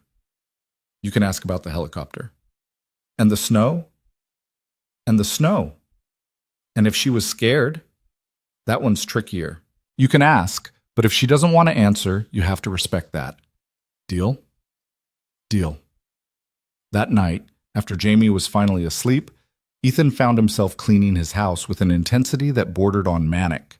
He scrubbed counters that were already clean, organized bookshelves that didn't need organizing, picked up toys that would be scattered again within 5 minutes of Jamie waking up. Nervous energy, he recognized, the physical manifestation of anxiety about tomorrow. His house was small but comfortable, a 3-bedroom ranch he'd bought with Sarah when they were young and optimistic about their future. It had good bones, as he liked to say, and he'd spent years slowly improving it, refinishing the hardwood floors, updating the kitchen cabinets, building custom bookshelves in the living room. It was a craftsman's house, made beautiful through attention to detail rather than expensive materials. But tomorrow Vivian Cross, who probably lived in a penthouse worth more than this entire neighborhood, would walk through his front door, and he couldn't shake the feeling that she'd see the gap between their worlds written in every modest fixture and secondhand piece of furniture. He was being ridiculous, he knew. Vivian had survived 2 nights in an abandoned cabin, sleeping on a dirt floor. She wasn't going to judge his house, but anxiety wasn't logical, and grief had taught him that fear often wore disguises, sometimes showing up as cleaning frenzies at midnight.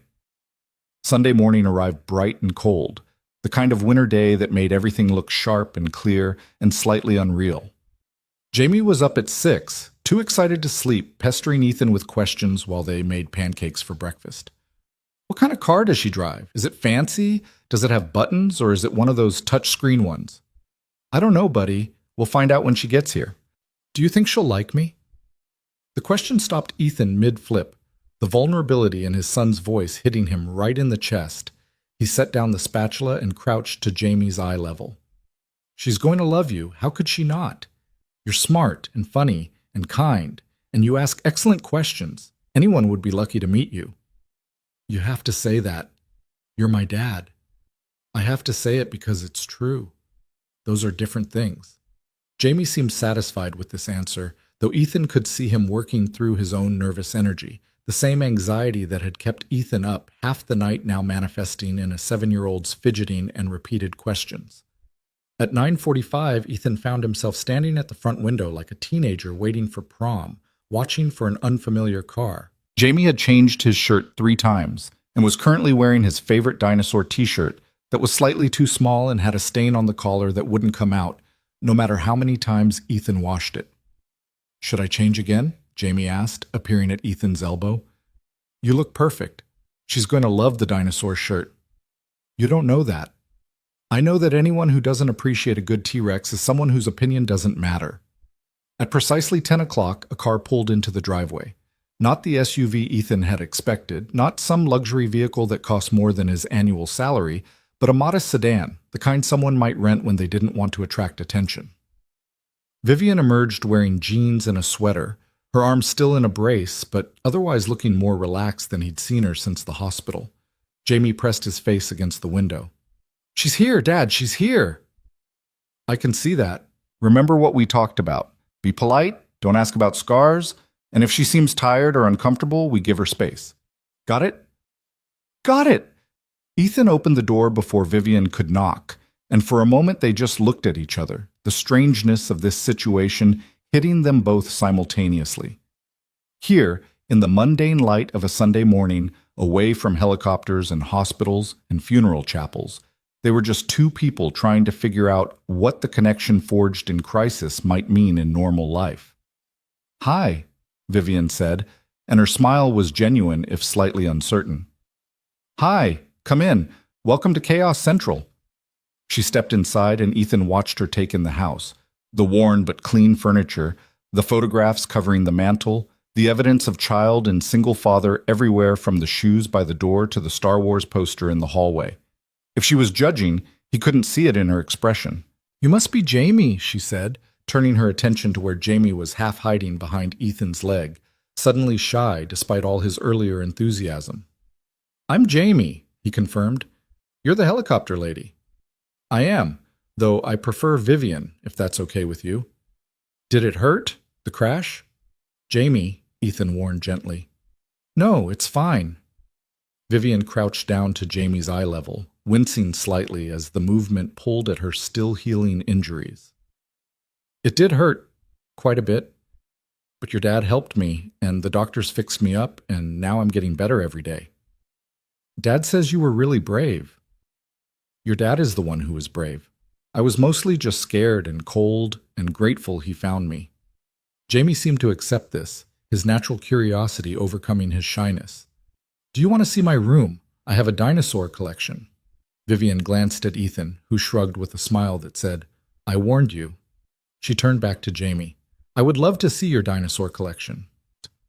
Jamie grabbed her good hand and pulled her down the hallway, talking a mile a minute about the difference between herbivores and carnivores, about his favorite dinosaurs and why velociraptors were better than T-Rexes even though T-Rexes were bigger. Ethan followed, watching Vivian navigate his son's enthusiasm with genuine interest rather than polite tolerance. His room was exactly what you'd expect from a 7-year-old obsessed with paleontology. Plastic dinosaurs covering every surface, posters of prehistoric creatures on the walls, books about fossils stacked haphazardly on the nightstand. Jamie launched into a detailed explanation of each dinosaur's characteristics, and Vivian listened with the same focus Ethan imagined she brought to board meetings. "This is Archaeopteryx," Jamie said, holding up a small plastic figure. "It's not technically a dinosaur. It's a transitional species between dinosaurs and birds. Most people don't know that." "I didn't know that," Vivian admitted. "You clearly know a lot more about this than I do."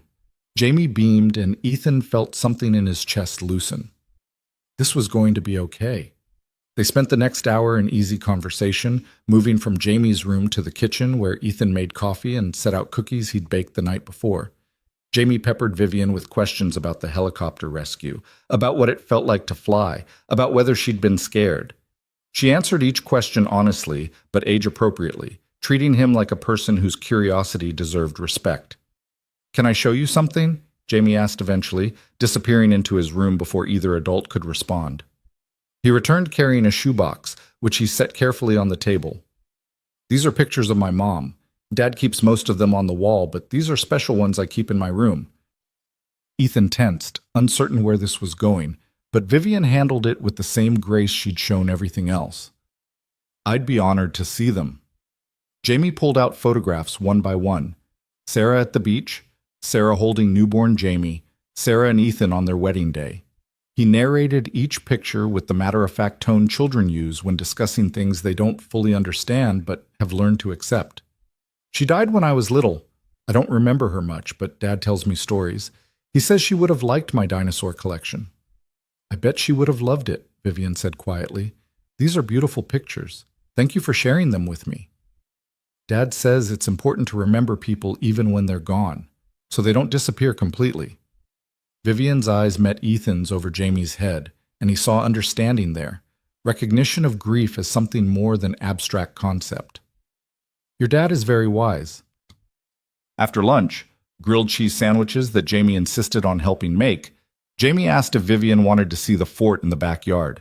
It was a structure Ethan had built the previous summer, a simple platform with walls and a roof, but Jamie treated it like a castle. "I'll stay down here," Ethan said. "Give you two some space." "Nonsense," Vivian replied. "I want to see this legendary fort I've been hearing about." The backyard was small but well-maintained, the fort tucked into one corner under a large oak tree. Jamie scrambled up the ladder with practiced ease, chattering the entire time about the improvements he wanted to make, the additions Ethan had promised to help with in the spring. Vivian climbed more carefully, mindful of her shoulder, and Ethan spotted her from below, ready to catch her if she slipped. Once they were all inside the small space, Jamie proudly showed off the features. The window he could close with a piece of plywood, the secret compartment where he kept special rocks, the rope ladder on the backside for emergency escapes. "This is pretty impressive," Vivian said, running her good hand along the smooth joints where Ethan had connected the boards. "Your dad built this himself?" "He builds lots of stuff. He's really good at it. He says when I'm older, he'll teach me how to use the tools." "I bet he will." She turned to Ethan. "You built this?" "Guilty. It's not fancy, but it's solid. Should last him until he's too cool for forts." "I'm never going to be too cool for forts," Jamie declared. "Forts are awesome." They stayed in the fort for a while, Jamie showing Vivian his collection of pine cones and interesting rocks, explaining the elaborate games he played up here. Eventually, the cold drove them back inside, and Jamie, worn out from excitement and social performance, settled on the couch with a book. Ethan and Vivian retreated to the kitchen where he refreshed their coffee and they could talk without little ears overhearing. "He's wonderful," Vivian said quietly. "Truly. You've done an amazing job raising him. Most days I feel like I'm barely holding it together, but he makes it easy. He's naturally kind, naturally curious. That's all Sarah. I'm just trying not to screw up what she started. I don't think you're giving yourself enough credit." She wrapped her hands around the coffee mug, and Ethan noticed they were trembling slightly. "Being here, seeing this, your home, your son, your life, it's making me question everything about mine. That wasn't my intention. I know, but it's happening anyway." She set down the mug and looked at him directly. "In the cabin, you asked what I was building that was worth $2 billion. I gave you the corporate answer: technology, infrastructure, innovation. But the real answer is, I don't know anymore. I built an empire, but I don't know what it's actually for, what it means, whether it matters." "Vivian, let me finish, please." She took a breath. "You built that fort for Jamie because you love him. You built this house into a home because it matters to you. Everything you create has purpose and heart and meaning. My company has shareholders and quarterly targets and market dominalization strategies. I can't remember the last time I built something because I loved it rather than because it would increase our valuation." Ethan moved closer, not quite touching, but near enough that his presence offered support. "So change it. You're the CEO. You have the power to redirect the company toward things that matter to you. It's not that simple. The board will fight you, will push back, will tell you it's not profitable or sustainable or aligned with their vision, and you'll have to decide whether you work for them or they work for you." She laughed, but there was no humor in it. "You make it sound like I can just walk into the boardroom and declare we're changing everything. Can't you?" The question hung in the air between them, challenging and sincere. Vivian stared at him like he'd suggested she could fly by flapping her arms hard enough. "I've spent 15 years building credibility, proving myself, establishing authority. If I suddenly start talking about purpose over profit, about meaning over market share, they'll think the crash damaged more than my shoulder. Or they'll think you survived something that clarified your priorities. That's not weakness, Vivian. That's growth. You don't understand what it's like in my world, the pressure, the expectations, the constant scrutiny. You're right. I don't understand that world, but I understand what it's like to have your life shattered and have to rebuild it into something new. And I know that rebuilding based on what other people expect never works. It has to be based on what you actually want, what actually matters to you." Vivian was crying now, tears sliding silently down her face. "I don't know what I want. I've been so focused on what I should want, success, growth, dominance, that I forgot to ask what would actually make me happy." Ethan did touch her then, his hand gentle on her arm. "Then maybe start there. Not with board meetings or strategic plans, just with the simple question of what would make you happy." "That's terrifying." "Most worthwhile things are." They stood in his kitchen, the afternoon light slanting through the windows, Jamie's voice drifting from the living room as he talked to himself while reading, and Ethan felt the moment's significance like a physical weight. They were standing at a crossroads, both of them, where the choices they made in the next few weeks or months would determine whether the connection forged in that cabin could survive in the complicated reality of their actual lives. "I should go," Vivian said finally, wiping her eyes. "I've imposed on you long enough." "You haven't imposed." But if you need to leave, I understand. She nodded but didn't move toward the door. Instead, she said, "Can I ask you something? And will you promise to answer honestly?" "Of course." "Do you think this," she gestured between them, "could actually work? Or are we both just caught up in the intensity of what happened in that cabin, projecting meaning onto something that was just survival?" Ethan took his time answering, wanting to get it right. "I think what happened in the cabin was real.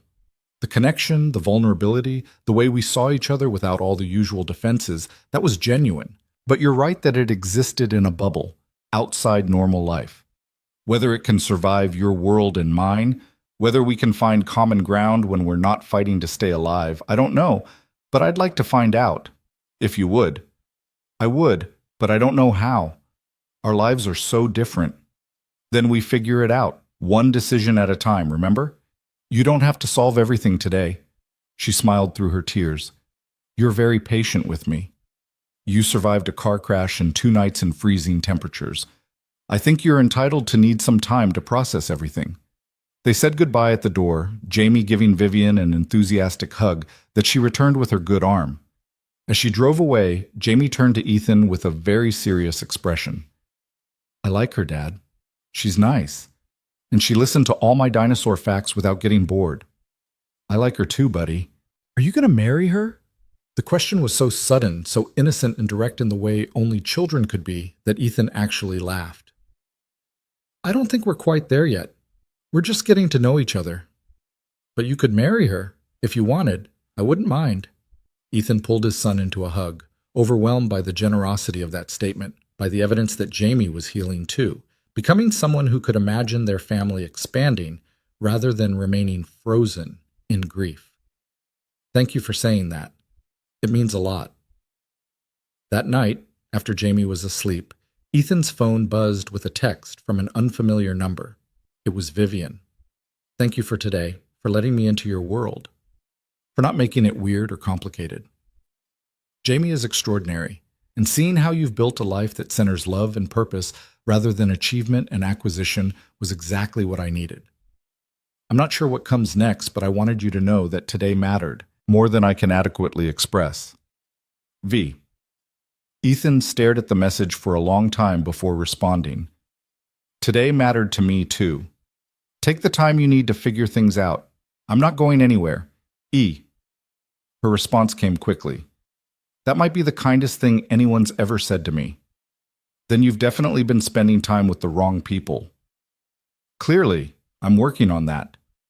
They texted back and forth for another hour, the conversation flowing easily, covering everything from Jamie's dinosaur obsession to Vivian's upcoming board meeting to whether pineapple belonged on pizza. It was normal and comfortable and felt like the beginning of something real rather than the echo of something that had already ended. When Ethan finally put down his phone and went to bed, he felt something he hadn't experienced in 5 years: hope. Not the desperate, grasping hope that came from wanting to change the past, but the quiet, steady hope that came from believing the future might hold something good, something worth the risk of opening his heart again. The weeks that followed developed their own rhythm, something neither Ethan nor Vivian had anticipated but both found themselves needing. They texted daily, sometimes about nothing important: the weather, something funny Jamie had said, a frustration at work, and sometimes about everything that mattered. Vivian was slowly returning to her company, not with the 80-hour weeks and relentless drive that had defined her before, but with a deliberation that seemed to unsettle her board as much as it clarified her own thinking. She called on a Wednesday evening, 3 weeks after her visit to Maple Falls, and Ethan could hear the exhaustion in her voice even through the phone. "I did something today that terrified me," she said without preamble. Ethan was helping Jamie with math homework at the kitchen table, but he stood and moved to the living room, giving himself privacy. "What happened?" "I told the board I wanted to redirect 30% of our resources toward projects that prioritize social impact over immediate profitability. Infrastructure for underserved communities, educational technology for rural schools, environmental monitoring systems for cities that can't afford enterprise solutions." She laughed, but it sounded shaky. "You should have seen their faces. Like I'd suggested we light money on fire." "How did they respond?" Michael, he's the chairman, accused me of having a psychological break from the trauma. Said I was making emotional decisions that would destroy shareholder value. 3 other board members agreed with him. Only 2 supported me, and I think one of them was just being polite. Ethan could hear the pain underneath her words, the vulnerability of putting herself out there and being rejected. What did you say? I told them that I'd spent 15 years building this company according to their definition of success, and it had left me empty. That I'd survived something that most people don't survive, and it had clarified what actually matters. That if they wanted to remove me as CEO for prioritizing purpose alongside profit, they could call a vote, but I wasn't backing down. Vivian, that's incredible. That took real courage. It took rage, mostly. Rage that they thought they could tell me what my own company should stand for. Rage that they were more concerned about quarterly earnings than Jonathan's kids growing up without a father. Her voice broke slightly. Rage that I'd let them shape me into someone who would have agreed with them a month ago. So what happens now? They tabled the discussion pending a comprehensive strategic review, which is corporate speak for giving me enough time to either come to my senses or give them ammunition to replace me. But Ethan, I don't care. For the first time in my professional life, I genuinely don't care if they fire me. I'd rather lose the company doing something meaningful than keep it by selling out everything I learned in that cabin. Pride swelled in Ethan's chest, fierce and protective. I'm proud of you. That must have been terrifying. It was, is. I keep waiting for the panic to hit, for the fear of losing everything I've built to overwhelm me. But mostly I just feel relieved, like I finally stopped pretending to be someone I'm not. They talked for another hour, Vivian processing the day's events while Ethan listened and occasionally offered perspective. When they finally hung up, he found Jamie standing in the doorway, pajama-clad and curious. Was that Vivian? Yeah, buddy, she had a hard day at work. Is she okay? She will be. She did something really brave today. Jamie nodded seriously, processing this. I like her, Dad. I hope she comes back to visit soon. Me too. But 2 days later, she did. It wasn't planned. She simply showed up Friday evening, looking exhausted and raw and more real than Ethan had ever seen her in professional context. She was wearing jeans and an old sweater, her arms still in a brace, but less restrictive than before. And when Jamie opened the door and launched himself at her with a delighted shout, she caught him with her good arm and held on like he was a life raft. I needed to see you both, she said over Jamie's head, her eyes meeting Ethan's. Is that okay? I should have called first, but I just got in the car and started driving, and suddenly I was here. It's more than okay, Ethan assured her. We were just about to order pizza. You're welcome to stay. She did stay, through pizza and a movie that Jamie insisted she had to watch. Through his bedtime routine where he asked her to help read his dinosaur encyclopedia. She handled it all with genuine engagement, asking questions and listening to answers. And Ethan watched his son fall a little bit in love with her, watched the easy way they interacted, and felt something in his chest that was equal parts hope and terror. After Jamie was finally asleep, they sat on Ethan's back porch with coffee and blankets. The February night cold but clear, stars visible in a way they never were in Seattle. I'm sorry for just showing up, Vivian said. That was presumptuous. Stop apologizing for wanting connection. You're allowed to need people. I'm not very good at it. Needing people, I mean. I've spent so long being self-sufficient, proving I don't require anyone's help or support, that I've forgotten how to ask for it. You're doing fine. You showed up. That's asking. She turned to look at him, and in the porch light he could see tear tracks on her face. The board is going to force me out. Michael made that clear in a private conversation today. They're building a case that I'm psychologically unfit to lead due to the trauma from the accident. They'll offer me a generous severance, keep me on as a figurehead if I want, but they're taking operational control. I'm sorry, they can't do that, can they? They can and they will. I have shares, but not enough to override a unified board vote, and they're unified on this. They think I've lost my mind, that prioritizing social impact is financial suicide, that I'm letting emotions override business sense. What are you going to do? Vivian was quiet for a long moment, staring up at the stars. I'm going to let them have it. The company, the control. The whole empire I spent 15 years building. I'm going to take the severance, sign the agreements, and walk away. Ethan's first instinct was to argue, to tell her to fight, but something in her expression stopped him. You've already decided this. I decided it while watching Jamie fall asleep tonight, watching him trust me to read to him, to be part of his bedtime routine, to matter in his life in some small way.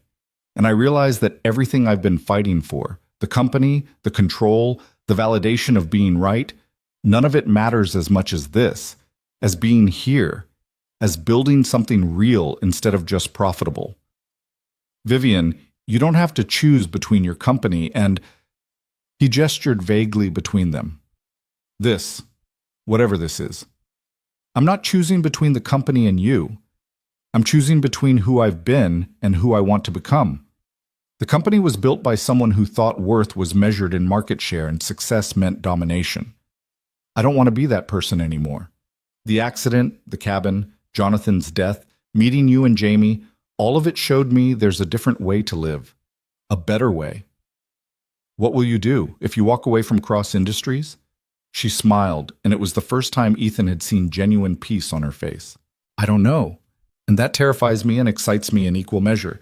Maybe I'll start something new, something smaller and more focused on actual impact rather than growth for its own sake. Maybe I'll take time to figure out who I am when I'm not a CEO. Maybe I'll make mistakes and fail and have to rebuild from nothing. But at least it will be authentic. At least it will be mine.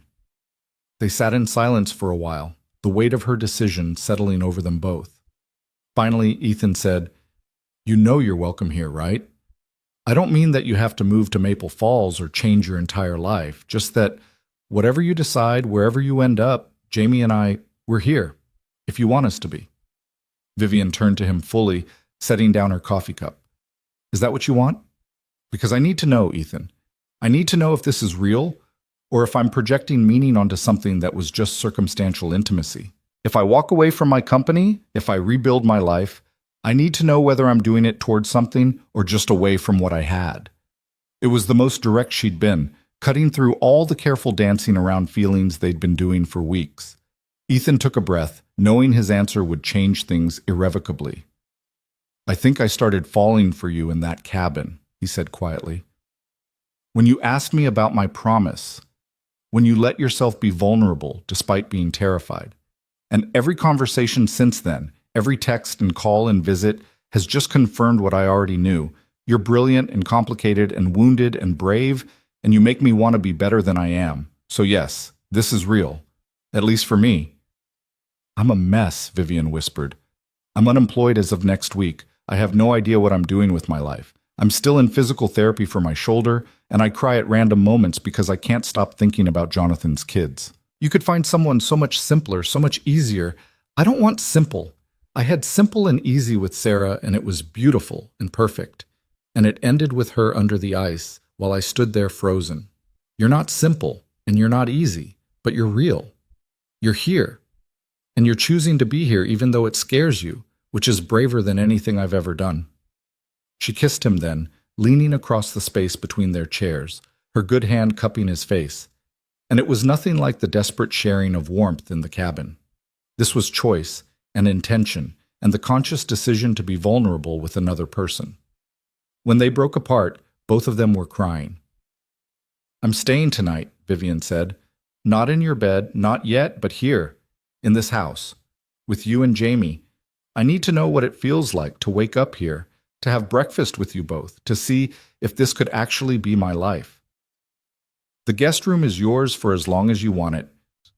She did stay, and when morning came and Jamie discovered Vivian making pancakes in the kitchen, his delighted shriek probably woke half the neighborhood. They spent Saturday together as something almost like a family. Breakfast, a walk in the woods near Ethan's house, lunch at the local diner where everyone knew Ethan and was clearly curious about the elegant woman with him. Vivian handled the small-town attention with grace, answering questions about how she knew Ethan with a simple, "He saved my life," that was both true and insufficient. That evening, after Jamie was in bed, they talked seriously about logistics and reality. Vivian's severance package was being finalized, a sum large enough that she'd never have to work again if she didn't want to. She had an apartment in Seattle she was planning to sell. Too many memories of who she'd been living in those expensive walls. She wanted something different, something smaller, though she wasn't sure yet where. Maple Falls has a rental market, Ethan offered carefully. Not fancy, but functional. If you wanted to be close while you figured things out. I don't want to impose on your life, on Jamie's routine. You two have something good here, and I don't want to disrupt it. You're not disrupting. You're adding to it. There's a difference. Over the next month, Vivian did move to Maple Falls, renting a small house on the other side of town. It wasn't a commitment to permanence, they both agreed, just an experiment to see if proximity could work, if what they'd built could survive the mundane reality of actual life together. She started seeing a therapist who specialized in trauma, working through the accident and Jonathan's death and the complicated grief of losing an identity she'd worn for 15 years. She spent time with Jamie, becoming a fixture in his life in small, steady ways, attending his school play, helping with science projects, teaching him basic coding because she couldn't help being who she was even when she was trying to change. And slowly, carefully, she and Ethan built something real. They had dinner together most nights, sometimes at his house, sometimes at hers. They navigated the awkwardness of Jamie's questions about whether Vivian was Ethan's girlfriend, ultimately settling on honest answers that, yes, they cared about each other and were seeing where it might go.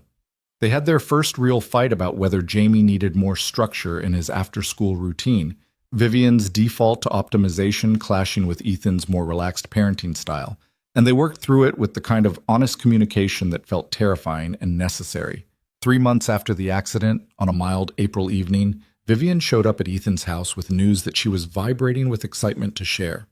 She'd been working with a small team of former Cross Industries engineers who'd followed her out the door, developing a nonprofit focused on exactly the kind of social impact work the board had rejected. They had seed funding from her severance, partnerships with 3 school districts, and a mission statement that prioritized purpose over profit in ways that would have horrified her former self.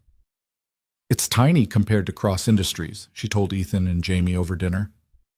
We're talking a team of 6 people working out of a shared office space. But it's mine. It's meaningful, and I wake up excited to work on it instead of dreading another day of maximizing shareholder value.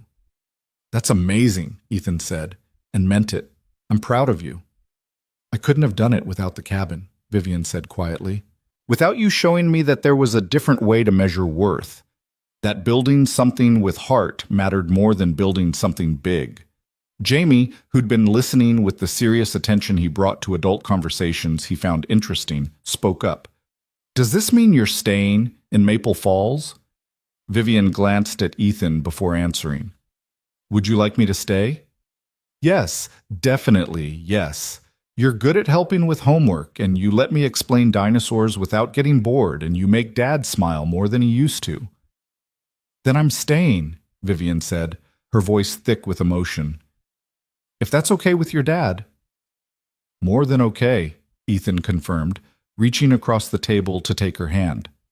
6 months after the accident, on an August evening warm enough to sit outside without blankets, Vivian and Ethan found themselves back on his porch, the same space where she told him about leaving her company. But now there was a comfort between them, the ease of people who'd chosen each other repeatedly and were still choosing. I met with Jonathan's wife today, Vivian said. She invited me to lunch, wanted to update me on how she and the kids were doing. How are they?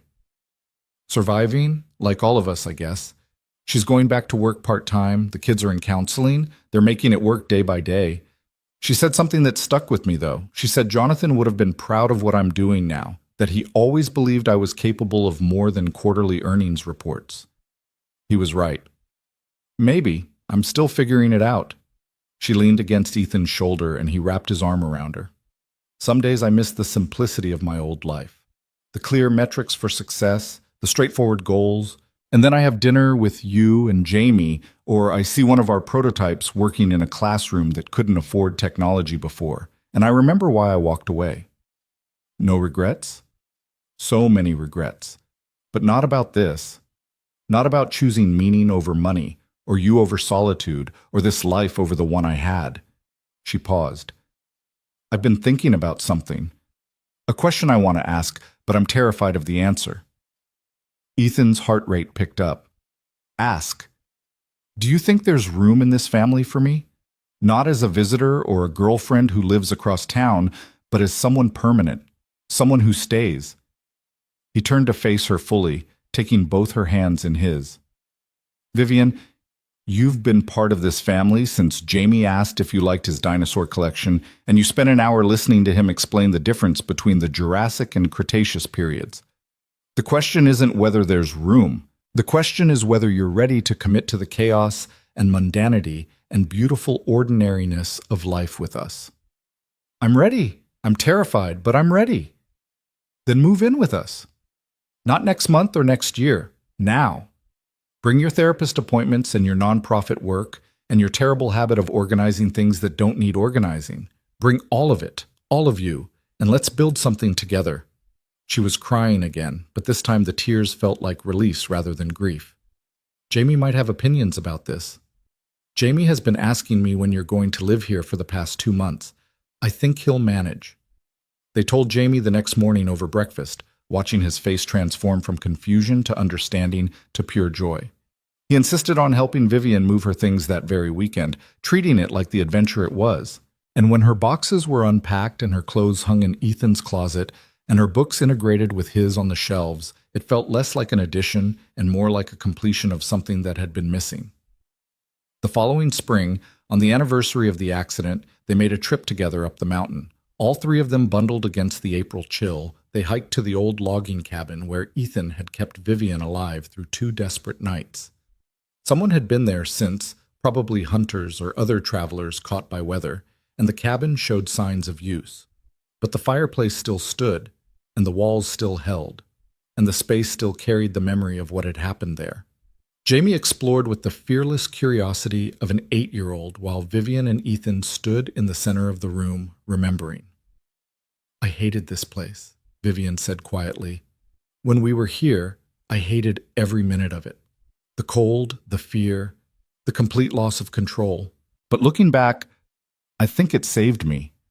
Not just physically, but in every other way that matters.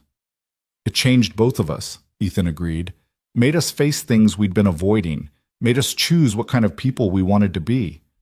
I'm glad we faced them. I'm glad I met you, even if it took a blizzard and a car crash and 2 nights in hell to make it happen. They left an offering in the cabin before they departed. A weatherproof box containing emergency supplies, matches, energy bars, a blanket, a first aid kit. Just in case someone else needed it someday, needed a refuge in the storm. Ethan added a note, shelter in place, help is coming, you will survive this. Back home, they settled into the rhythms of their life together. Vivian's nonprofit grew slowly but steadily, each new partnership and successful implementation a validation of her choice to prioritize impact over empire. Ethan's carpentry business expanded as word spread about his craftsmanship, allowing him to be selective about projects, to choose work that excited him rather than just paid bills.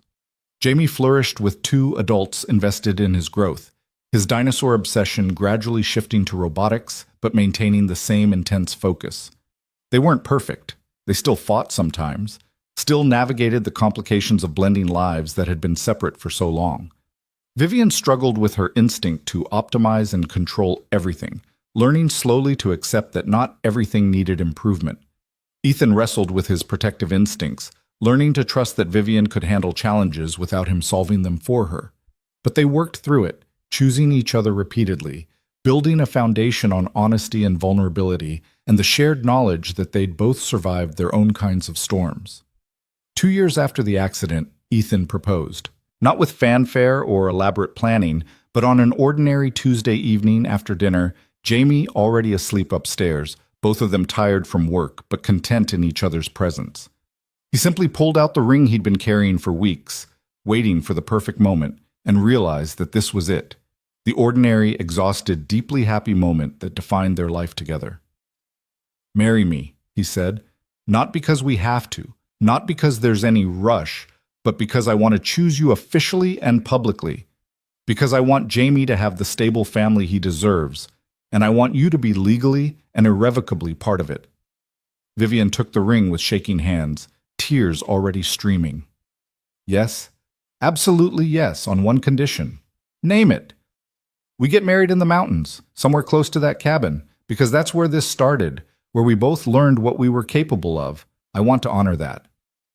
Deal. They married in September. Small ceremony on a mountain overlook with views that stretched for miles.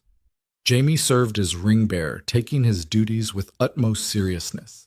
Beth stood up as Ethan's best woman, having been there for every step of his journey from grief to hope.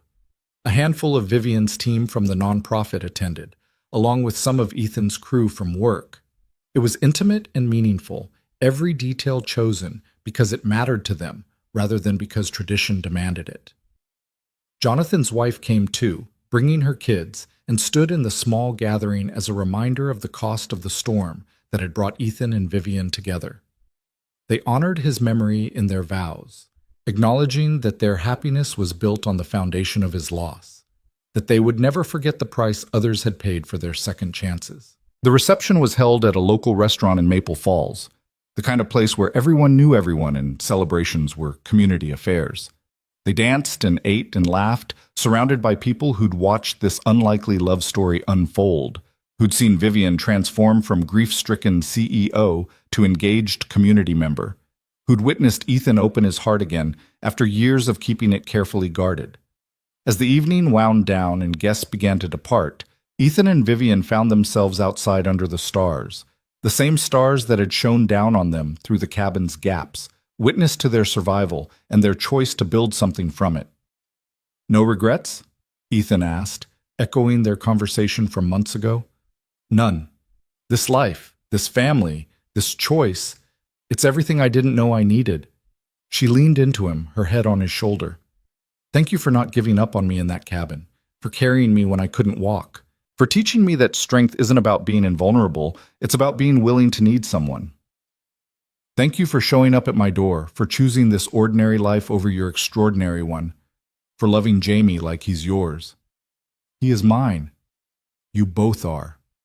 They stood there for a long time, two people who'd found each other in the worst possible circumstances and chosen to build the best possible life. The mountain loomed in the distance, dark against darker sky, holding its secrets and its storms. But they'd survived those storms, learned from them, been transformed by them. And now they had something more valuable than any empire or achievement. They had each other, and they had a future built on choice and commitment and the stubborn refusal to let fear make their decisions. Inside, through the restaurant windows, they could see Jamie showing off his new robotics project to anyone who'd listen, his face animated with enthusiasm, completely secure in the knowledge that he was loved and valued and part of something bigger than himself. He caught sight of Ethan and Vivian through the window and waved enthusiastically, beckoning them back inside. "Our son is summoning us," Vivian said with a smile. "Our son," Ethan repeated, loving the sound of it. "Let's go." They walked back inside together, leaving the stars and the mountain behind, choosing the warmth and light and love of the life they'd built. The blizzard had passed long ago, but what it had revealed, the strength they possessed, the connection they'd forged, the capacity they had for rebuilding from ruins, that remained. And it was enough. More than enough. It was everything.